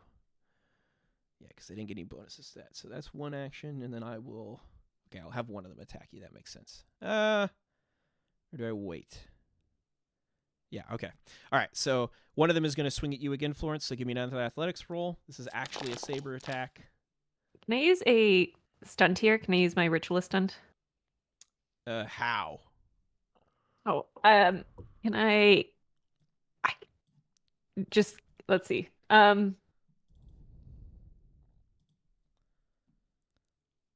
No, that wouldn't make sense. Never mind. So yeah, so a challenge is like a specific part of the fate system. This is a conflict, not a challenge. Yeah. Right. That makes sense. Okay. Sorry, what am I supposed to roll? Athletics? Yeah.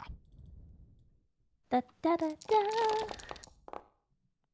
Okay, that's a one shift hit. Okay, I'm gonna use No, I'm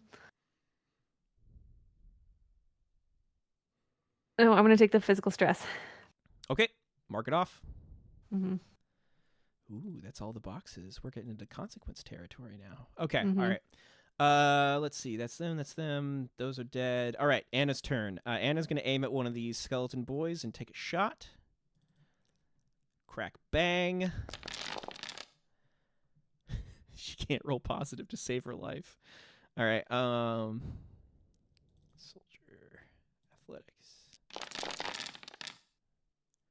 Never mind. Dust to dust, ashes to ashes. Still flanked. There's two left, but less flanked than you were before. All right. Mm-hmm. Esther, you're up.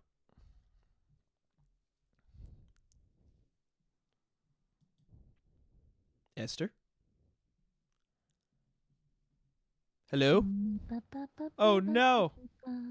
They've left me. Baby, come back. Typical. Typical. Not pulling their weight in battle.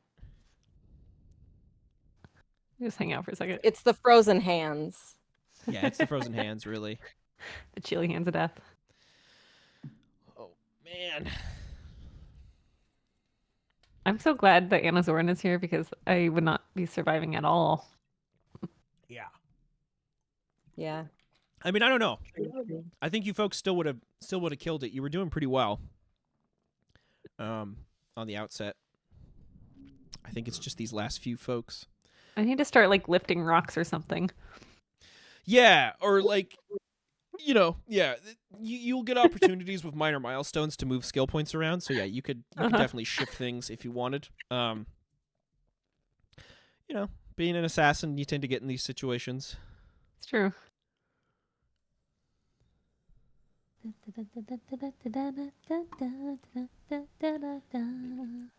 I found a mystery bug in my house today, so this is Fun. hitting close to home. A mystery bug? What did it look like? Like, I'm gonna have to Google what it is and then freak out. Have you ever been on What's This Bug on Reddit? No. It's a subreddit. Have you? Yeah. It's a subreddit exactly for that. It's like, what's this weird insect I found? Here I go. See, here I go. And I feel like Google Lens always saves me.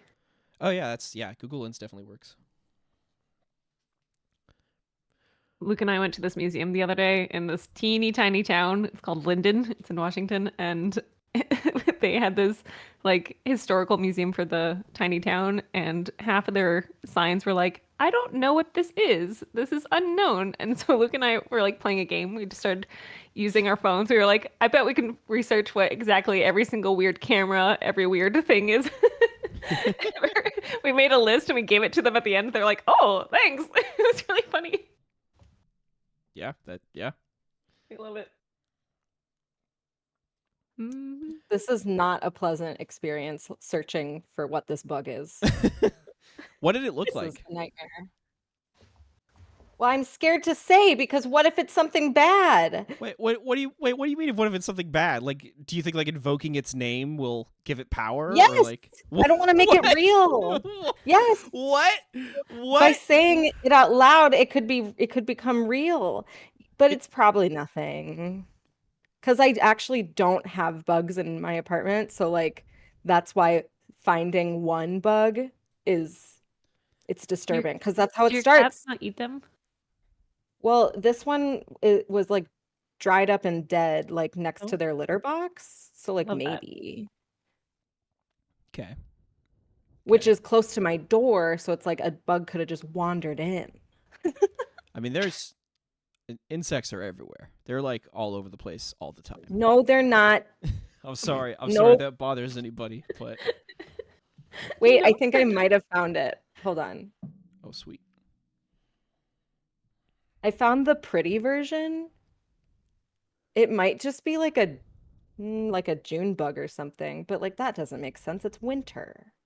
It might have come inside because it's cold. It's Yeah. possible. Yeah. Well, then I would have to see more bugs. I can't sympathize with that mom without a soul, but you know I'm a little freak anyway, so I understand. I understand where you're coming from. My studio has way too many spiders in it. And it's just because the studio is a garage and that's what garages do. And it's the worst. I'm always like getting them off of my paintings and stuff. And I'm like, please, please leave. And they're like, no, this is great. I'm like, oh, okay. Well, but No. But spiders are like keeping other bugs away, though. That's the best thing about spiders. Which is great, but also alarming because if they're in here and they're thriving, that means there's other bugs in here. Well, yeah. They're eating.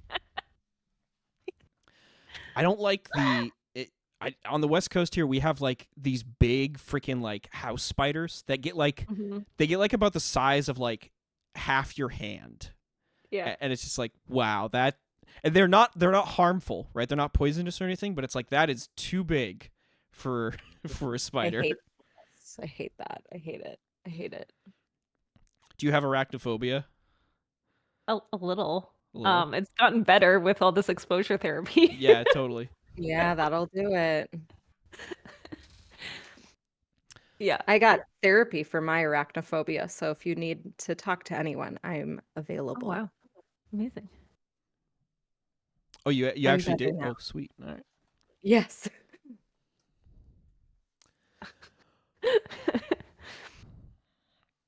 Da, da, da, da, da. Esther, come back. Hello, I'm back. You're back. Yay! It's your turn. That's great. I am better now. Okay. Are we still here? Are we still live? Can I do something? We're still Yeah, live. you're right here with your frozen cold hands. Great. I don't know. I almost feel like Esther might just like have a pity party. I feel like you should gain a fate point if you have a pity. You know what? Yeah, actually, well, let's see. Is there any aspect I can compel that would let that happen? Oh, a striking vanity? I'll tell you what. I'll compel a striking vanity, and if we're going that direction. I think Esther is just gonna like look at their hands and go, oh, and crawl into the wagon. the busted, broken up, bombed out carriage. All right. Yeah. All right. Take a fate point for a striking vanity and do nothing this turn. Oh my god. Lily and Florence, you're up. Okay. Do you want to work together? Yeah, we sure do. We're gonna need to. How are we gonna get rid of these bugs? Can A bug is an info hazard. The what? Sorry, Big Bear Will in chat was like, a bug is an info hazard, and I was like, you're absolutely right, it is. I agree, Egg. You're not summoning an eldritch creature by uttering its name. I don't believe naming a bug gives it power. At least not in the real I world. refuse to believe that. Oh, okay. Maybe the bugs are in Oklahoma are terrible, Mom. I'm sorry if that's yeah. I feel like I should make a distraction for the two skeletons so they like are looking at me more, and then that way Lily can attack them later. Hey, How does that sound? sounds great. Like create an advantage. Go for it. So I'm going to run over here behind the log, Okay. into the frozen ground territory. So you are currently flanked. So I'm gonna have you roll athletics to push through them. Don't Okay. do that. You wouldn't want to like lend me Kill Heart, would you? Oh, I could absolutely lend you Kill Heart. We could do that instead. I would can love toss you to Kill just- Heart. Like you could toss and run. I don't know. Yeah, whatever. I would let you do that. just Yeah, attack. toss and run makes sense. Okay, so but I still have to roll to not be flanked. Yeah. You're essentially overcoming the flanked aspect. What do I have to beat? It's going to be opposed, so they're going to roll athletics with a +1, and you can roll athletics or physique or that's- another skill if you can so convince me. That's no good. That's a losing game right there. That is a losing game. I think I need to stay flanked, so I will create a distraction here, and not run away. I will stay flanked, and I will. I think I am gonna toss Kill Heart to Lily, Okay. and so I'll do that, and then I will create a distraction by simply yelling and waving my hands really, really loudly. Okay, Killheart flies through the air. Lily, you like reach your hand out, catch it. You're gonna wave your hands really, really loudly. And I'm Fla- like, yeah. skeletons! Talk to me! Look at me! Okay. I think this is provoke. I think provoke is what this is, right? Sure. Okay, so go ahead and roll provoke. I will roll their will, which they don't have. Super. Ooh. It's fine. It's probably better than. It's a low roll. Hold on. Let me double check something because I don't want to screw you over. Oh man. Okay, Okay, a terrible idea. Big Bear Will. No joke. I have the aspect. Esther does. Or rather the stunt. Gaze at me. Yeah, which you could tag in this instance. Okay, so they're just gonna make straight fate point roll. So this is gonna say +1, but it's not. It's actually +1. So -1 from whatever they roll. So it's a -1 for them.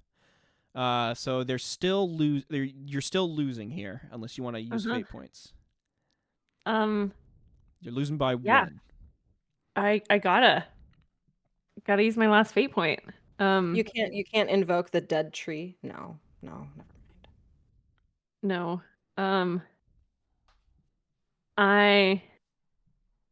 Let's see, I already used that one.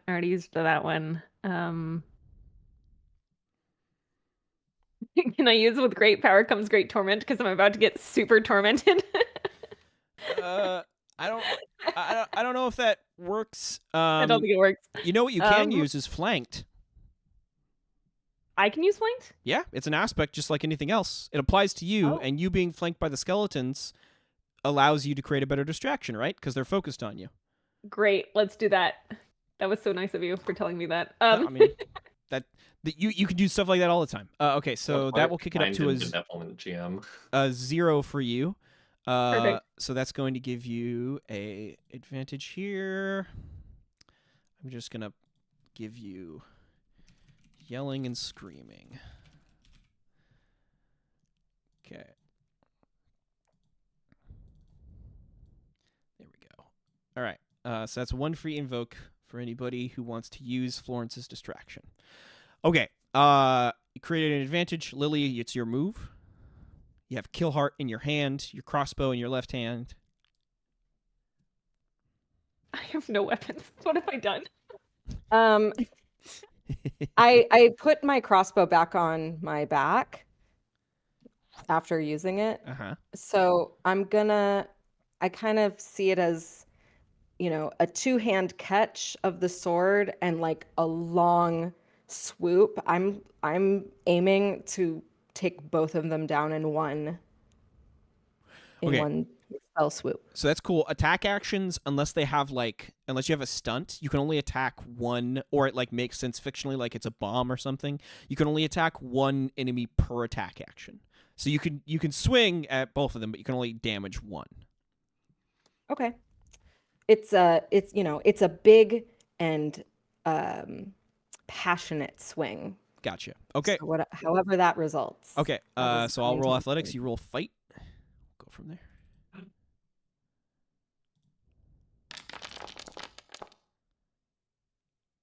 One shift hit. All right. I don't have any fate points left. Flank's not going to help me here because they're not flanking you. So ashes to ashes, dust to dust. Nice job. Bam. Florence, you can't be flanked by just one enemy, so that goes away. Yay. I just wanted to make sure that Kill Heart could work, and it does. That's awesome, and I love that. I'm still waiting for the day that Florence uses it. Yeah, me too. Oh, me too. The cane sword crushes through the bones. It doesn't do a super good job because it's not like a mace or anything like that, but it does manage to like cut the skeleton's spine in half, and you can finish it off with a few stomps as it hits the dirt. You definitely know these things aren't ghosts. They're not powered by ghosts, Lily, that's for sure. They're not like the Hollow Knights from before. Otherwise, Killheart would have had something to do there. All right. It's going to be the flies. And the flies, in this case, are going to swarm over you, Lily, and they're going to start biting you. So I need you to give me an athletics roll versus them. Ooh, I rolled big. That's 2 shift hit.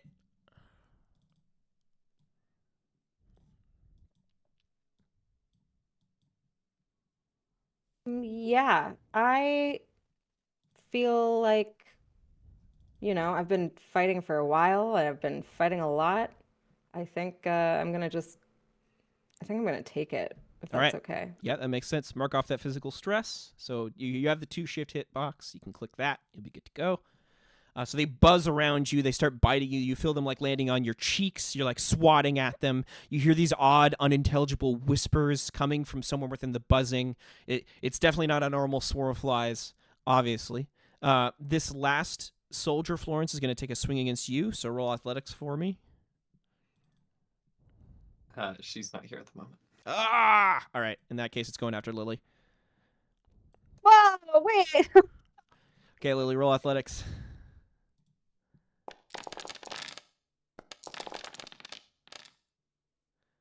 I lost. Okay.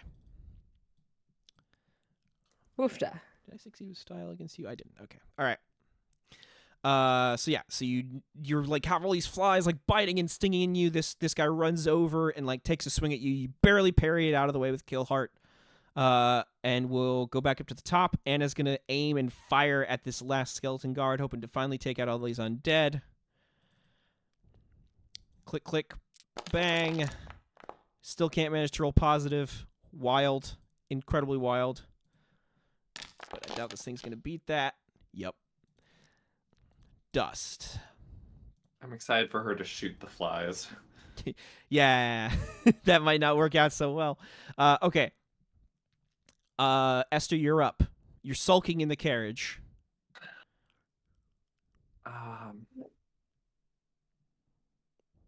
Okay, I think Esther realizes that this is maybe reprehensible.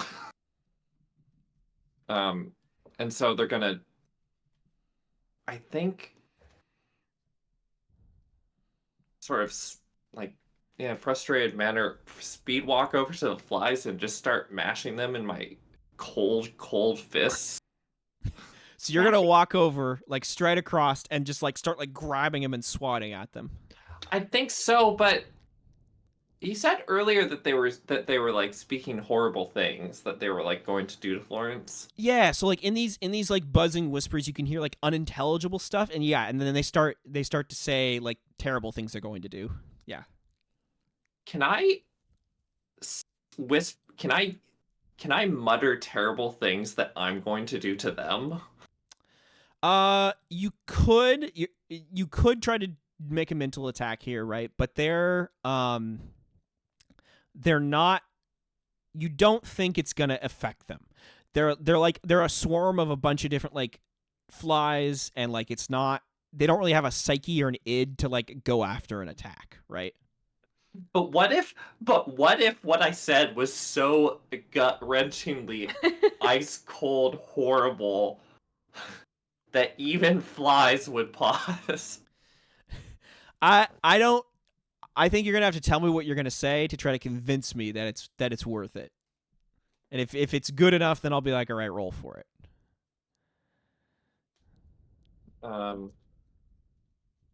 Okay. Okay. This is enough. I'm going to take every single one of your many compound eyes and rip them off. I'm going to take each thorax and stuff it into the other one. I'm going to grab each wing and peel every single strand apart. I'm going to eat you. You're gonna eat the flies. Yeah. Yeah. They're a summoned swarm of flies that are like empowered. I don't know. What do we think, gang? Do we think it makes sense that would work? No. Okay. What if I take the stunt crushing words? What does that do? Can I use provoke as a physical stress action? That's wild. I don't think I want to do that. I think that unbalances things. Yeah. Oh, okay. I don't know if I see the flies as having any mental capacity. Yeah, but you can definitely go after them with your hands, your cold hands, if you want. Okay. This is more realistic, I suppose. Yeah, we'll fight. Okay. And get a 0. Ooh, all right. Yeah. Okay. Wow. I think Esther deserves everything that's about to happen. I'm gonna give them a new boost for that defend action. Numerous and never ending. They get that. The flies are numerous and never ending. Gosh, I can't believe you won't let me talk someone to death.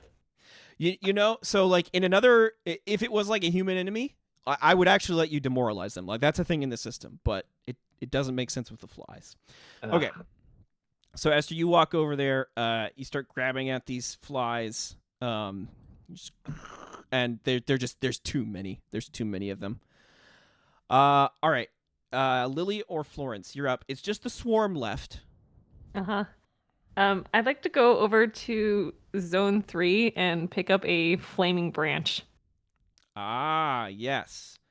Great. That makes a lot of sense. I'm just going to let you do that. I don't think you need to make a traversal roll to get up on that cliff. There's probably a flaming branch that's fallen off in the ensuing fire that's been raging up there. I'm also going to get rid of the yelling and screaming aspect because the skeletons are dead. Mm-hmm. And you're definitely not doing that anymore. Okay. All right, so you pick up a flaming branch. Mm-hmm. And I want to bring it back over and try to deter the flies away from Esther. Okay. Like by attacking, or you trying to create an advantage? Attacking. Sure. Okay. All right. Actually, no. Advantage. I want to create an advantage. All right. That's the way to go. I Go for could it. use a distraction. So, can you create it for me? I could create it for all of us. Oh, sure. Yeah, and so trying to wave this flaming branch around all these flies and trying to get them away from us. Okay, I'm gonna roll their will here because I think that makes more sense. Go ahead and roll. What do you think you should roll for this? Fight makes sense to me, but I'm open to other arguments. You want to do it will against will? Sure, that's fine. So they'll have -1 to this, because I have to roll. The dice are weird today. Let's see here. So I got a 1, as opposed to your 3. Want to let that stand, or? I'm gonna let that stand. Okay. All right, so that adds a new aspect. Scary flaming branch. And everybody gets 1 free invoke on that. Or there's 1 free invoke that everybody can use, rather. Mm-hmm. Okay, there we go. So Florence is like waving this flaming stick around. The flies are like buzzing around. They disperse a bit where the flaming branch comes in. Lily, you're up. I'm gonna drop down on my stomach to like, because I feel like the flies are kind of up higher. Mm-hmm. So I'm gonna like get down where I have like some space, and I grab my satchel, and I wanna create like an herbal smoke bomb, if you will. Like, I don't care what it is. Like, it could be like a lavender or like citronella of sorts. Yeah, quickly throw something together. Sure. Okay, and you're gonna like hurl that? Yeah, I want to create like, yeah, just like drop a bomb of vapor, Right. or even like, or even put it on that flaming branch so that we can like bring it with us to like escape back to the carriage even. Oh yeah. Are you trying to like attack or create an advantage here? I Attack. want them to die, yeah. Like, Okay. it would at least kill some of them. Yeah, or drive Okay. them off. Okay, I'm gonna roll their will for this. Go ahead and roll crafts. Oh, geez. All right. So this is -1 to this. Wow. Okay, so I'm looking at a 5 shift hit here. I'm going to spend their numerous and never-ending boost to get a reroll there. Probably won't help me much, but we'll see. Maybe I can get +4. Who knows? No. All right. So that's a -1 for me. Oof. Yeah. So you throw this bomb together. What does it look like when you drive off the swarm, Lily? It's kind of, well, it's smoky and very like yellow, and it kind of it puffs out from the center, and then kind of sprinkles down, so there's like some residuals left, so we're kind of coated in this deterrent after the smoke eventually dissipates. Okay. The cleansing smell repels them. They buzz around. They seem to lose their sense of like a swarm. Almost as if whatever force was binding them together, this has overridden that, and they quickly like disperse and like just become individual flies drifting off into the ether. The horrible whispering subsides. The buzzing noise subsides. You all take a breath. Anna like takes a breath. What the hell was Esther that? Go ahead. I think Esther is perhaps like, even as the flies disperse, still just wildly waving their hands around, trying to smash something that's not there. Okay. Swinging, yeah. I hand back Braveheart. Braveheart. I hand you your sword back. Thank you. Just, I don't say a word. I'm just like, what just happened?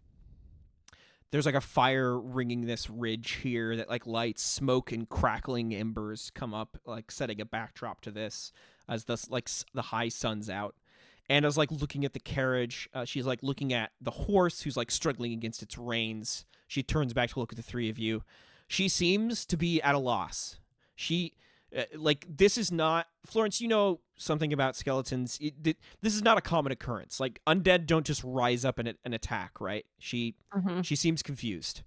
Can I go study the commander and like look at what he's wearing, see if that tells me anything? Yeah.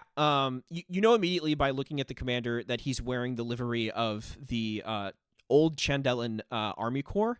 So this was the original city guard and like the original ruling class of the lords and nobles who ruled over Chandla back before Mareth took them on in the Ascension War, right? So when the Verdanthi came into power, they tried to overthrow the previous government with help from the church.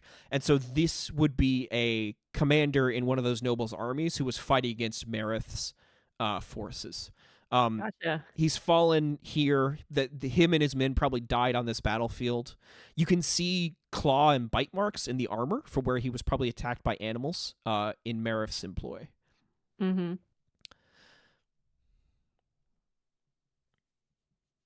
If you have any more questions.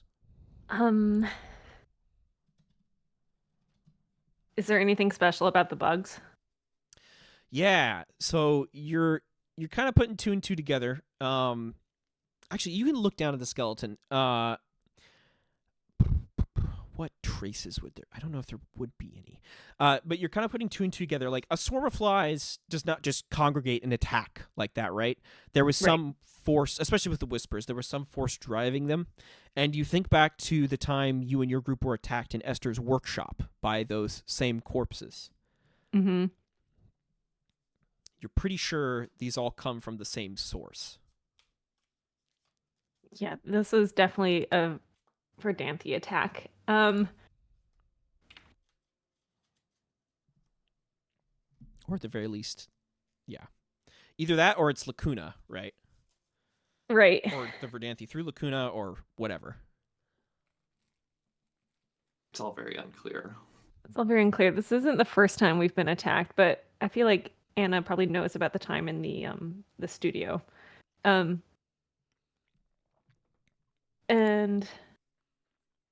is there anything going on with Esther's staff that's also kind of made of bugs? Which I think has been discarded on the ground somewhere. It's lying on the ground over here by the carriage. Oh, yeah. Nothing appears to be happening with it. Okay. It's like, did we like accidentally summon this curse upon us? Actually, you know what? Give me a lore roll. This is gonna be difficulty 7. It's hard. Okay. Can I use my ritualist? Or let's see, use my bookworm here. No, that's for written things. Never mind. Here we go. Let's just hope and pray. Oh gosh, that's could have been better. Yeah, it could have been better. Can I use my psychic medium at all in assistance? Not in the well. Let me think. You can. I'll let you spend a fate point if you wanna give Florence a reroll or +2 to that. I think that makes sense. Like describe how that helps, but I think we can make that work. Or I could possibly. I can get it up to a 5 because I do have 1 fate point left. If you can help me get to it over 7. Tell me exactly what you're trying to do again. We're basically inspecting the staff and seeing, because remember it repaired itself using bugs. And I'm like, I have a theory that maybe we're being tracked using the staff. I wonder if I have any, like, I could assist with herbs, like see what like traces are left. I don't know if the psychic medium, I feel like I could use my psychic powers maybe on a skeleton more so than the staff. Right. Can I do, okay, can I just invoke Florence as my guiding light, and so I'm just there assisting? Yeah, that's fine. We can do that. We Okay, can give I'll Florence just a do +2. You've studied with me. Exactly. So spend that fate point as you help your professor collaborate information. Yes, and then I'm also using my fate point using my professor of verdantology and giving myself a +2. Okay. Cool. Kicks up to 7. Which is a success with a consequence. So Lily and Florence are like looking at the staff. you notice, you remember when like it cracked open when Esther was firing off the cold vents earlier. You're looking at it closely, and you do feel, Lily. Well, you're thinking back. You're thinking back through your information that you have about like life energy, Florence, and like verdantology and how it all like ties together. You think about like the ghost like lightning rods on the roofs of Chandler, and you realize that like a theory comes to mind that like if certain energies can attract ghosts, and ghosts are symbols of the hereafter, right? Of death, right? Yeah. Maybe there are similar relics or things along that nature that can attract other things, right? Or act as a beacon that those things could follow. Yeah. And whatever this staff is, you're kind of becoming convinced more and more that it has close ties to Lacuna, and it probably acts as some sort of a signifier to your location. Yeah. Oh, okay. So I explained this to my fellow compatriots here, and I'm like, do you think it's worth keeping? Because we might get attacked by skeletons again simply by having this. Something else also it? something else also comes to mind, Florence. I'll give you a little bit more. You didn't have the staff when the corpses found you at Esther's apartment, so you're now like, so what attracted them then? Because there must have been something, right? But it wasn't the staff.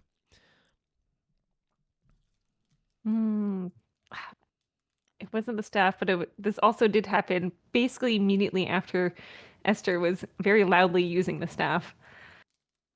I say we keep it for now and see what happens. I think there's something else on us that is attracting all of this.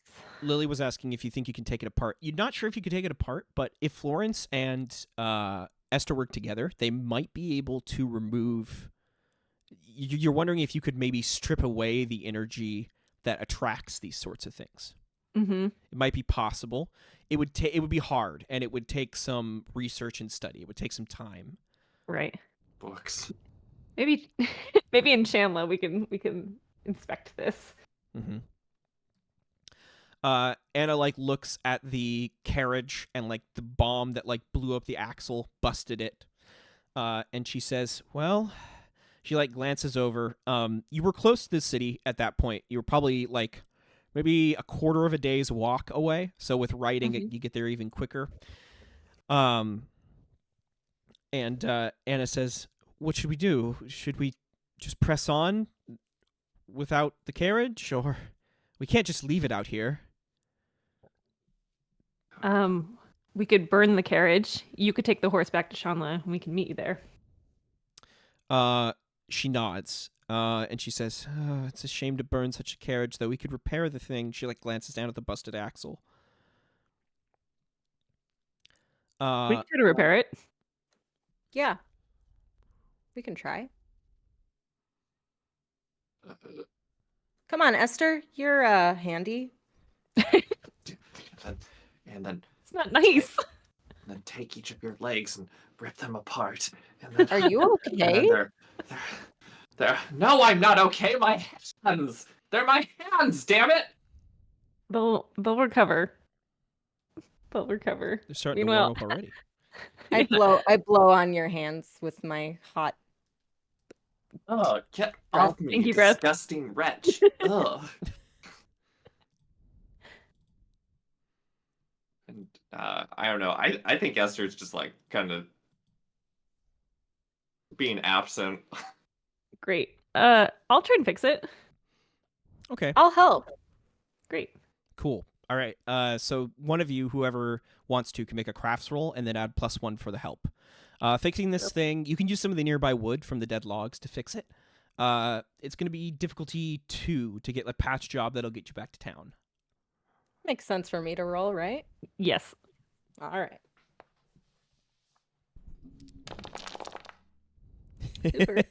Wow.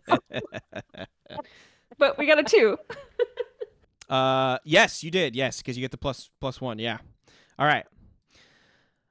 So yeah, you just barely like the slimmest of patch jobs, like an axle, like fixings temporarily made out of like busted up wood that will break very soon. And Anna like nods in appreciation. You climb aboard. She like calms the horse down, climbs up, and you all start making your way back to Chandler. It takes a bit. The roads are bumpy, and it has to be careful to navigate the horse and make sure it doesn't get caught out anywhere. You start to get back to the main gate of Chandler. You can see all the various carriages and people walking in and out of this large gate of the city. You can see the blue of the ghosts floating above the city as you do so. And once again, you put on the death masks as you make your way in there to hide your faces from the Verdant Church guards, the city guard that is checking specifically for Lily and for other fugitives and stuff as you make your way in. You notice some of the guards like comment on the busted up wheel axle and stuff, but Anna just like waves them off, and you press on ahead into Chandler proper. So, as we come into this and we get back to the Hands of Death like base in the morgue there, I don't think Esther's gonna take the staff there. Right. Yeah. So, where do you want to keep that? Presumably at my place. Okay. All right. That's fine. But as we come back into the mausoleum, there'll be stuff that happens. But I want to focus on Lily. I want to know, Lily, are you going to take the elixir? Okay. Yeah, let's do it. What's the scene when you do this? Where are we going? Are we going to Esther's, or are we going back into the Hands of Death? Where's the carriage taking me? So Anna will want to get back to the mausoleum as soon as possible to begin repairs, and there's a question about where Mock went, as he rode off and stuff, all that thing. But we can have you set a scene and like deal with this elixir, and then next time we might rewind in time a bit, to see what happens when you folks arrived at the mausoleum. But so basically what I mean by that is that you can set this anywhere you'd like. I just want to know what the scene looks like when you drink it. Okay, yeah. I think I actually would want to go to me and Esther's, since that is home after all. Sure. So cozy. Are you alone when you drink it? Do you have anybody with you? Esther, at least Esther and I don't know if Florence is with us, but I would say maybe Esther and Florence are tinkering over the staff on the main floor of the shop or studio, gallery, workshop area. Mm-hmm. And I go up into my sad, damp bed area to have privacy. So yeah, I'm really tired, you guys. I think I'm just gonna go lie down for a moment. All right. I don't even look up at you. I'm just like bent over this thing. Mm-hmm. So yeah, I go upstairs. It's raining, like in the photo, so it's very moody. And I grab the vial and I look at it. I kind of like slush it around a little bit. My palms are getting clammy because I'm very nervous. And I open the vial, I close my eyes, and I just kind of like squint as I slug it back. It tastes like cold ashes going down your throat. There is a sense, once the elixir hits your stomach, of something else in the room with you. A presence when you drink this thing. and you feel like whatever that thing is, it's waiting for the next words you speak. And you feel as if you need to ask your question.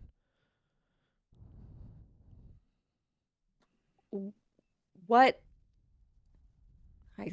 I'm like hesitant. I'm scared. Um,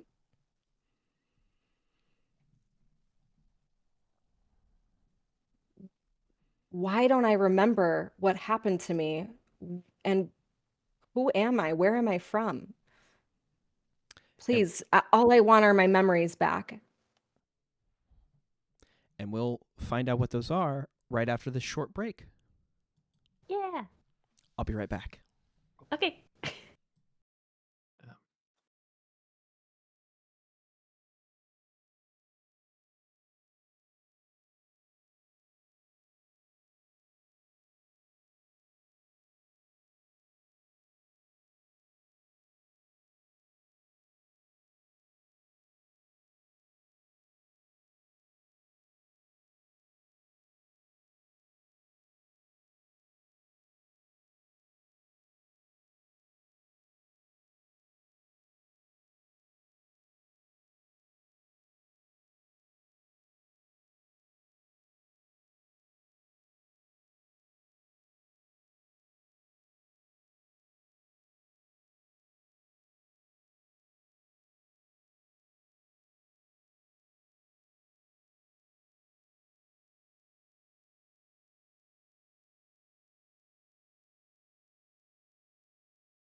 Yes.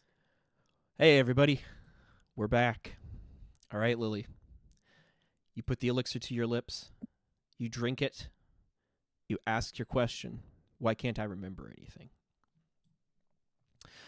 If anybody was looking at Lily from, the outside of the room, they would see her body like relax, all the tension go out of her, slump down against the bed or whatever pile of clothes or discarded fabrics she's up against here in this room.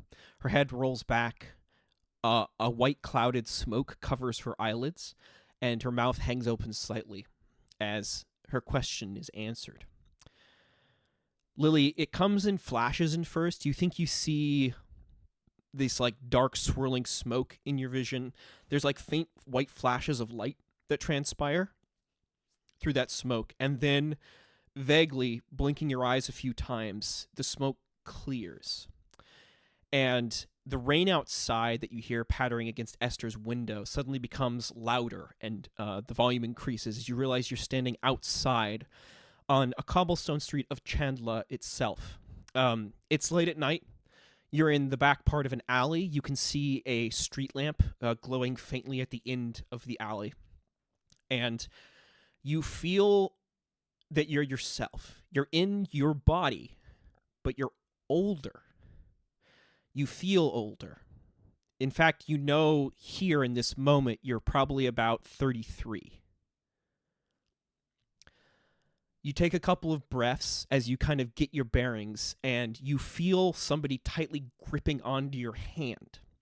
You look down at your body, you can see you're dressed in the vestments of the Church of the Verdanthi. The vestments that a verdant priest would wear.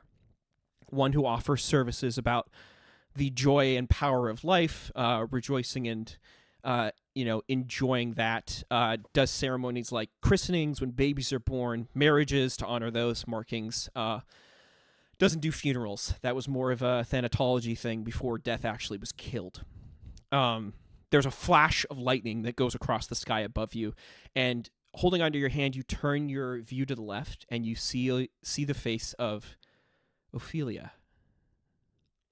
She has the same sort of rough features, curly red hair, a thin smile across her lips. She's also wearing vestments of the Church of the Verdant. And she gives you a tight smile and says, "Ready? The Irmazes are expecting quite the seance. Are you all right? Do you need me to get you anything?" And you feel yourself saying, No, I'm fine. And you and Ophelia walk hand in hand through this alleyway into... I just want to make sure I didn't... Okay. Into... out of the alleyway into like a main street, and you can see that there is a tall manor house in Chandler, rain falling down, that's lit up by another flash of lightning, and it has a couple of lights on in the house. You know, as yourself, that most of these manor houses after the Ascension War were burned down when Mareth attacked Chandler and drove the old noble lines out. So the fact that this is still standing means you must be back in time, back before Death was killed, back before the Ascension War. You see Ophelia goes up and knocks on the door to this house. The door opens, and you see the face of a servant Nod. It beckons you both inside, and then things start to move very quickly. It's flooding answers. The elixir is flooding answers into your brain, but it's not showing you complete scenes. You're just having the memories reinserted. It fast forwards a bit. You see yourself seated around a white table, holding on to people's hands. You hold Ophelia's hand in your left hand, and in your right hand, you're holding the hand of a man who you look at his face and you suddenly recognize him as Oscar Irmaz, the ghost of the man you freed in Paracanassa books. The faces are the same, but here he's in flesh, alive. You're seated around a white table. Oscar looks at you and he says, "Is this the way we do it? We just focus and you summon the ghost and we can talk to my brother?" And you feel yourself nodding, explaining what's happening, how this seance is going to go. And then a black cat leaps up on the table, and Oscar goes, "Oh, no, Paracanassa, get down from there." And he picks the cat off the table and sets it down, lets it go, it runs away. And he grips onto your hand again. He says, "All right, whenever you're ready." Things fast forward a bit more. You know the seance went well. You summoned up the ghost of Oscar's brother. You were able to have him talk with Oscar. It was an amazing feat. Ophelia's stunned by it as it's happening. Oscar's very pleased. And And you know, Lily, in that moment, they're like, "Oh, you could do this. You could let other people talk to ghosts, but you forgot you could do that. You've never done that before." And the seance progresses. You're fine. You're back in that same alleyway after you're leaving. Ophelia's gripping onto your hand tightly, and she says, "That was so good. You did such a good job. This is great, Lily. We can. This will help us." And the alleyway on either side suddenly gets darkened by the shadows of 4 or 5 men on either side who draw short daggers and then charge both you and Ophelia. From there, it becomes a splattering of blood, the clangs of swords. You feel yourself shoved back up against the wall. You feel the icy cold prick of a dagger slide into your stomach.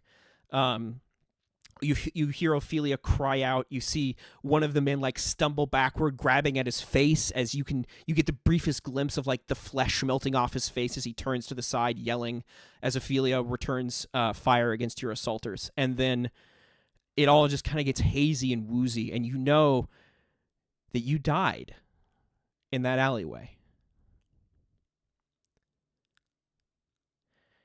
And then everything is ashes. You feel cold. You feel bodiless. And you blink your eyes a few times, and you can see that you're in a house. It's like a wide, huge, like tall ceiling, vaulted ceiling. There's a chandelier hanging from the ceiling. There's high vaulted windows that look out. But as you look up to the windows, you can't tell what's beyond them. You can just see these rolling gray hills. It seems to go on forever. And you're sitting in an armchair, but you like draw your hands along the armchair, and as you do, the form of the armchair itself like dissipates slightly, and your hands come away like covered in ash. And you're sitting in front of this tall mirror, this dark tall mirror that's inside this house, leaning up against a wall. And inside the mirror itself, there is the face of a woman, a very old woman with a thin face and long white hair that's done up in like a French braid that hangs down by her side and like goes over her shoulders. She's wearing this black robe, has like a black veil over her head. And she stares at you out of the mirror. And you feel instinctively that this is death. You're talking to death. You hear death speak. She says, "They are coming, but that is to be expected. I do not want to die, but that is the only way to be reborn." Then you hear yourself saying something. It's inaudible. You know you must have said something in this moment, but you can't. Whatever power the elixir grants, it doesn't let you remember this. And then death continues. It says, they will come. The Lacuna has tricked them into coming, but if they kill me, they will understand. The world cannot exist without death. That which kills me becomes me. You hear yourself say something again, terrified this time. You're begging. You're pleading with death. And you see the old woman shake her head. She says, "I'm sorry. This is her decision. There's nothing you can do." And you feel your form dissipate. Whatever caused you to exist in that space, the grip lets go of you, and you just fade into nothingness. And then a strange thing happens. You open your eyes, you blink a few times, and you come to laying on a table with Ophelia standing over you, holding a white vial. It's made out of a pure white stone, and you can see just barely there's like some sort of black ashen liquid inside it, and you can see she like holds onto the vial and then quickly like tucks it away and puts it in a drawer somewhere as you're like regaining consciousness. And there's a weird conjoinment of memories here that happens, Lily, because you remember this because this is how you came into being. This is how you woke up. This is the earliest memory that you could remember. But it's different. This isn't exactly how it went. It's similar, but it's not exactly the same. And as Ophelia helps you off the table, she starts saying things like, "Oh, you took a nasty tumble there. Child, you have to be more careful." And she like runs a hand through your hair and she says, "Climbing trees, you mischievous little one. You bonked your head quite hard. Are you all right? Your memory, it's okay. I'm sure it'll come back with time. Don't worry. Let's get you some food and some rest." You take a couple of breaths, and then you flash forward, and you start getting all these memories of things you did with Ophelia when you were younger, learning alchemy and herbology, playing out in the yard outside her large estate, right? Playing tricks on Watson, her butler, that sort of thing. And you remember all these things, but something's off. And one day a memory appears where you know now what his face looks like. You didn't back then, but you know now with this future knowledge you have. Enoch arrives at Ophelia's garden estate out in the countryside. He comes into the house. And it's the first time you've ever seen somebody like this, like a visitor come to the house this frustrated and this nervous. And he comes in and he marches straight through Watson, straight past the butler, straight down the long hallway that made up your childhood home. And you see him enter into Ophelia's study. And for some reason, you don't know why, something pushes you to go and listen at the door to that study, to eavesdrop. You hear this conversation. You hear Enoch say, "Please, Ophelia, you have to help me. Anything you can do to tell me what my wife's relic was. You must know something. We went literally to hell and back, and I still can't have her back." And Ophelia has like a calming voice, and she says, "Enoch, I wish I could. I wish I could help you, but I don't know what it is. I'm sorry."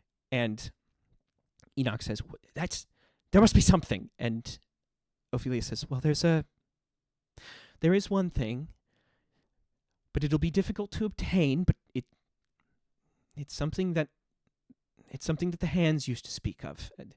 In verdantology, we studied it as well. The church tried to find the elixir for a while, but I can give you all the information I have on it." And Enoch says, you can't just bring her back. You can't just know. You know everything." And Ophelia says, I'm sorry, Enoch, if there was something I could do. I don't understand." Enoch says, Why you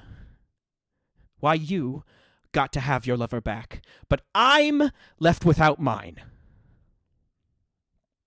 And as soon as he says those words, Lily, there's a rush that comes over you in this memory, like a cold chill.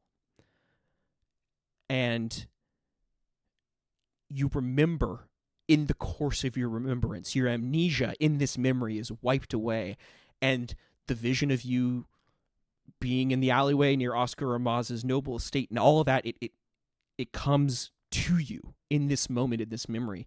Your eyes grow wide, and Enoch turns around, takes the information from Ophelia, turns around, storms out of the study. Ophelia looks over the desk at you as Enoch opens the door, and you stumble back in surprise. You were too surprised by the revelation you just had to move away from the door, and it's very obvious to the both of them that you were eavesdropping. And Enoch looks down at you and shakes his head, distracted, walks off with these sheaf of papers in his hand about the elixir and the draught, and walks out of there. And Ophelia comes over to you and she says, "Are you all right?" And you turn to her and you hear yourself saying, You lied. You didn't. Who am I? That was me? What did I? And Ophelia puts her arms around you and she says, It's all right. Lily, I need you to know, I would do anything to keep you with me. Anything. you like feel yourself relaxing as you feel her embrace you, and she says, "But it's too early for you to know this." And then you feel a small prick in the back of your neck as you blink a couple times, and Ophelia pulls a thin silver needle that she hid in her sleeve away from the back of your neck. You feel yourself getting woozy, your eyes blink, your body starts to seize up with the paralytic poison as it surges through you. Your eyes roll back up in your head, and you die. And then you wake up on the table again. Ophelia leaning over you, holding this white crystal vial filled with the curious black ashes. And things progress much as they had before.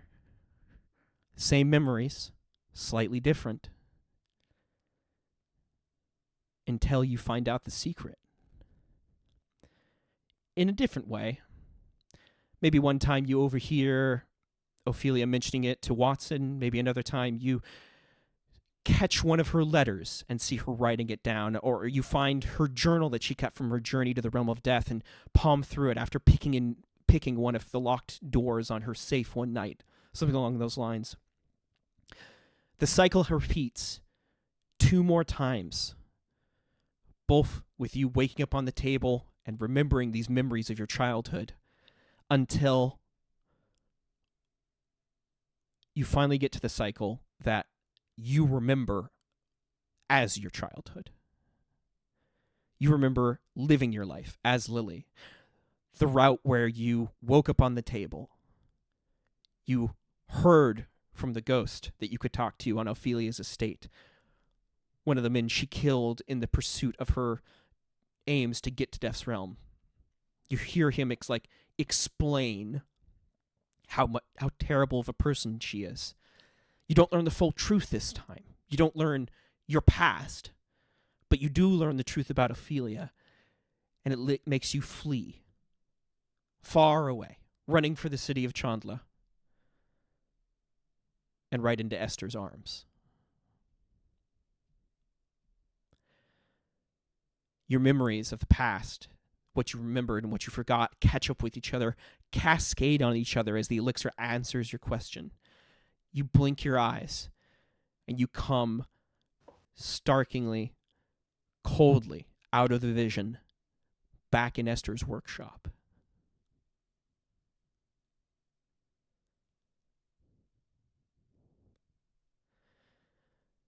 Can you give me a will roll, please, with a difficulty of 6?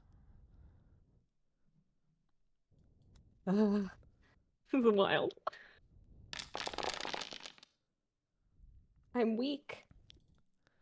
I'm going to give you a new aspect. It will be on you until you take steps to deal with it. Its name is Burdened with a Troubled Past.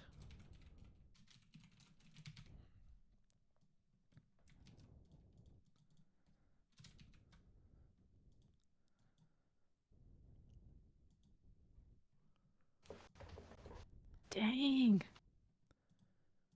All right. Your question's been answered.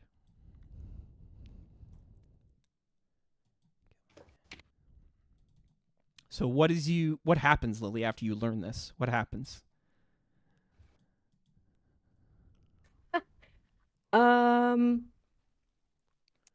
I think okay.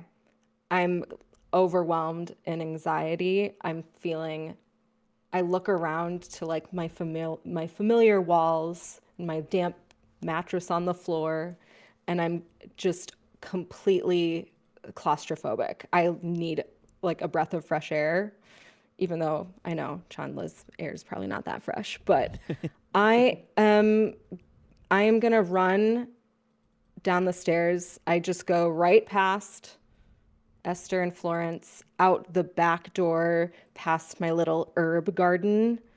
And I think I'm just gonna like run off and disappear for a hot sec. I put my hood over my head and, I kind of lurk through the alleyways and sulk in confusion and overwhelm. Wait, you just wander alleyways? I just wander alleyways. Yeah. Okay. What's going through your head as you're wandering?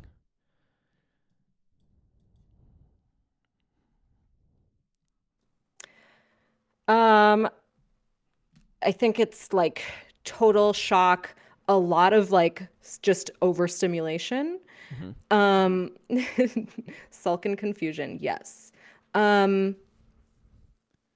I think like just letting it settle in for a while. Like I just imagine sort of like disappearing for a day before returning back.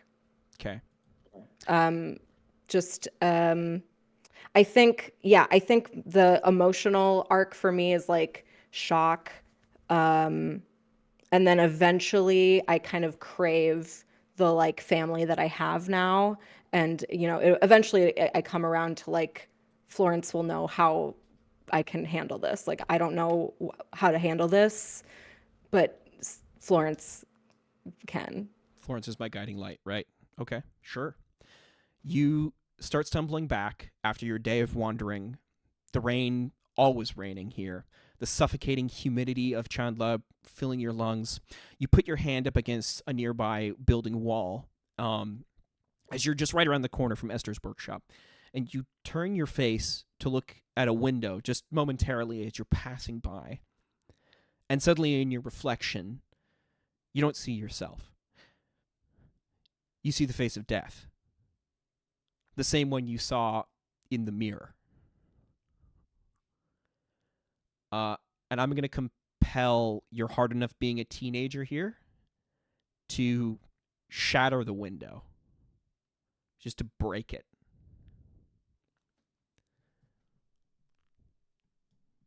Do I need a roll for that? You don't. You can choose to refuse the compel, but...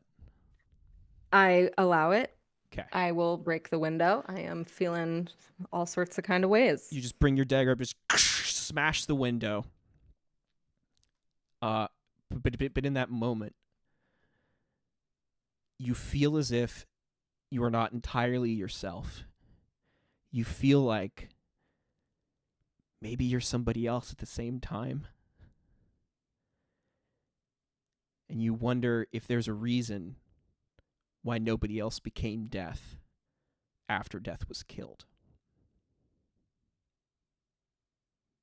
And I'll see you next time, everybody. Thanks for coming on by. Golly gee, thanks, folks.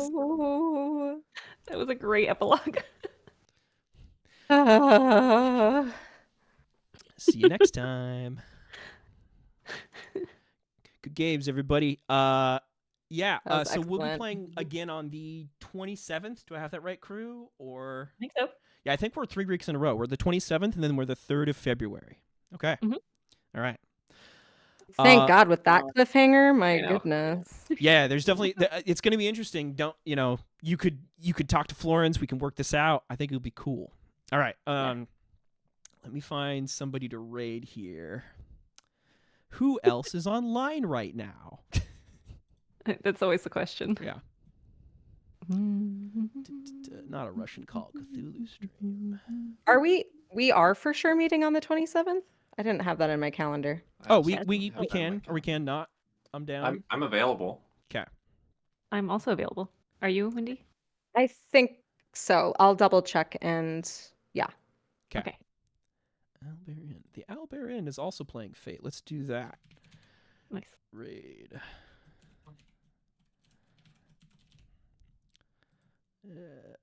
Yep. Okay. Bye, everyone. I'm emotionally exhausted. See you later. I need to everybody. re-listen to that. Bye. I gotta go look in the mirror. I'm glad we went through it. Talk to you later, everyone.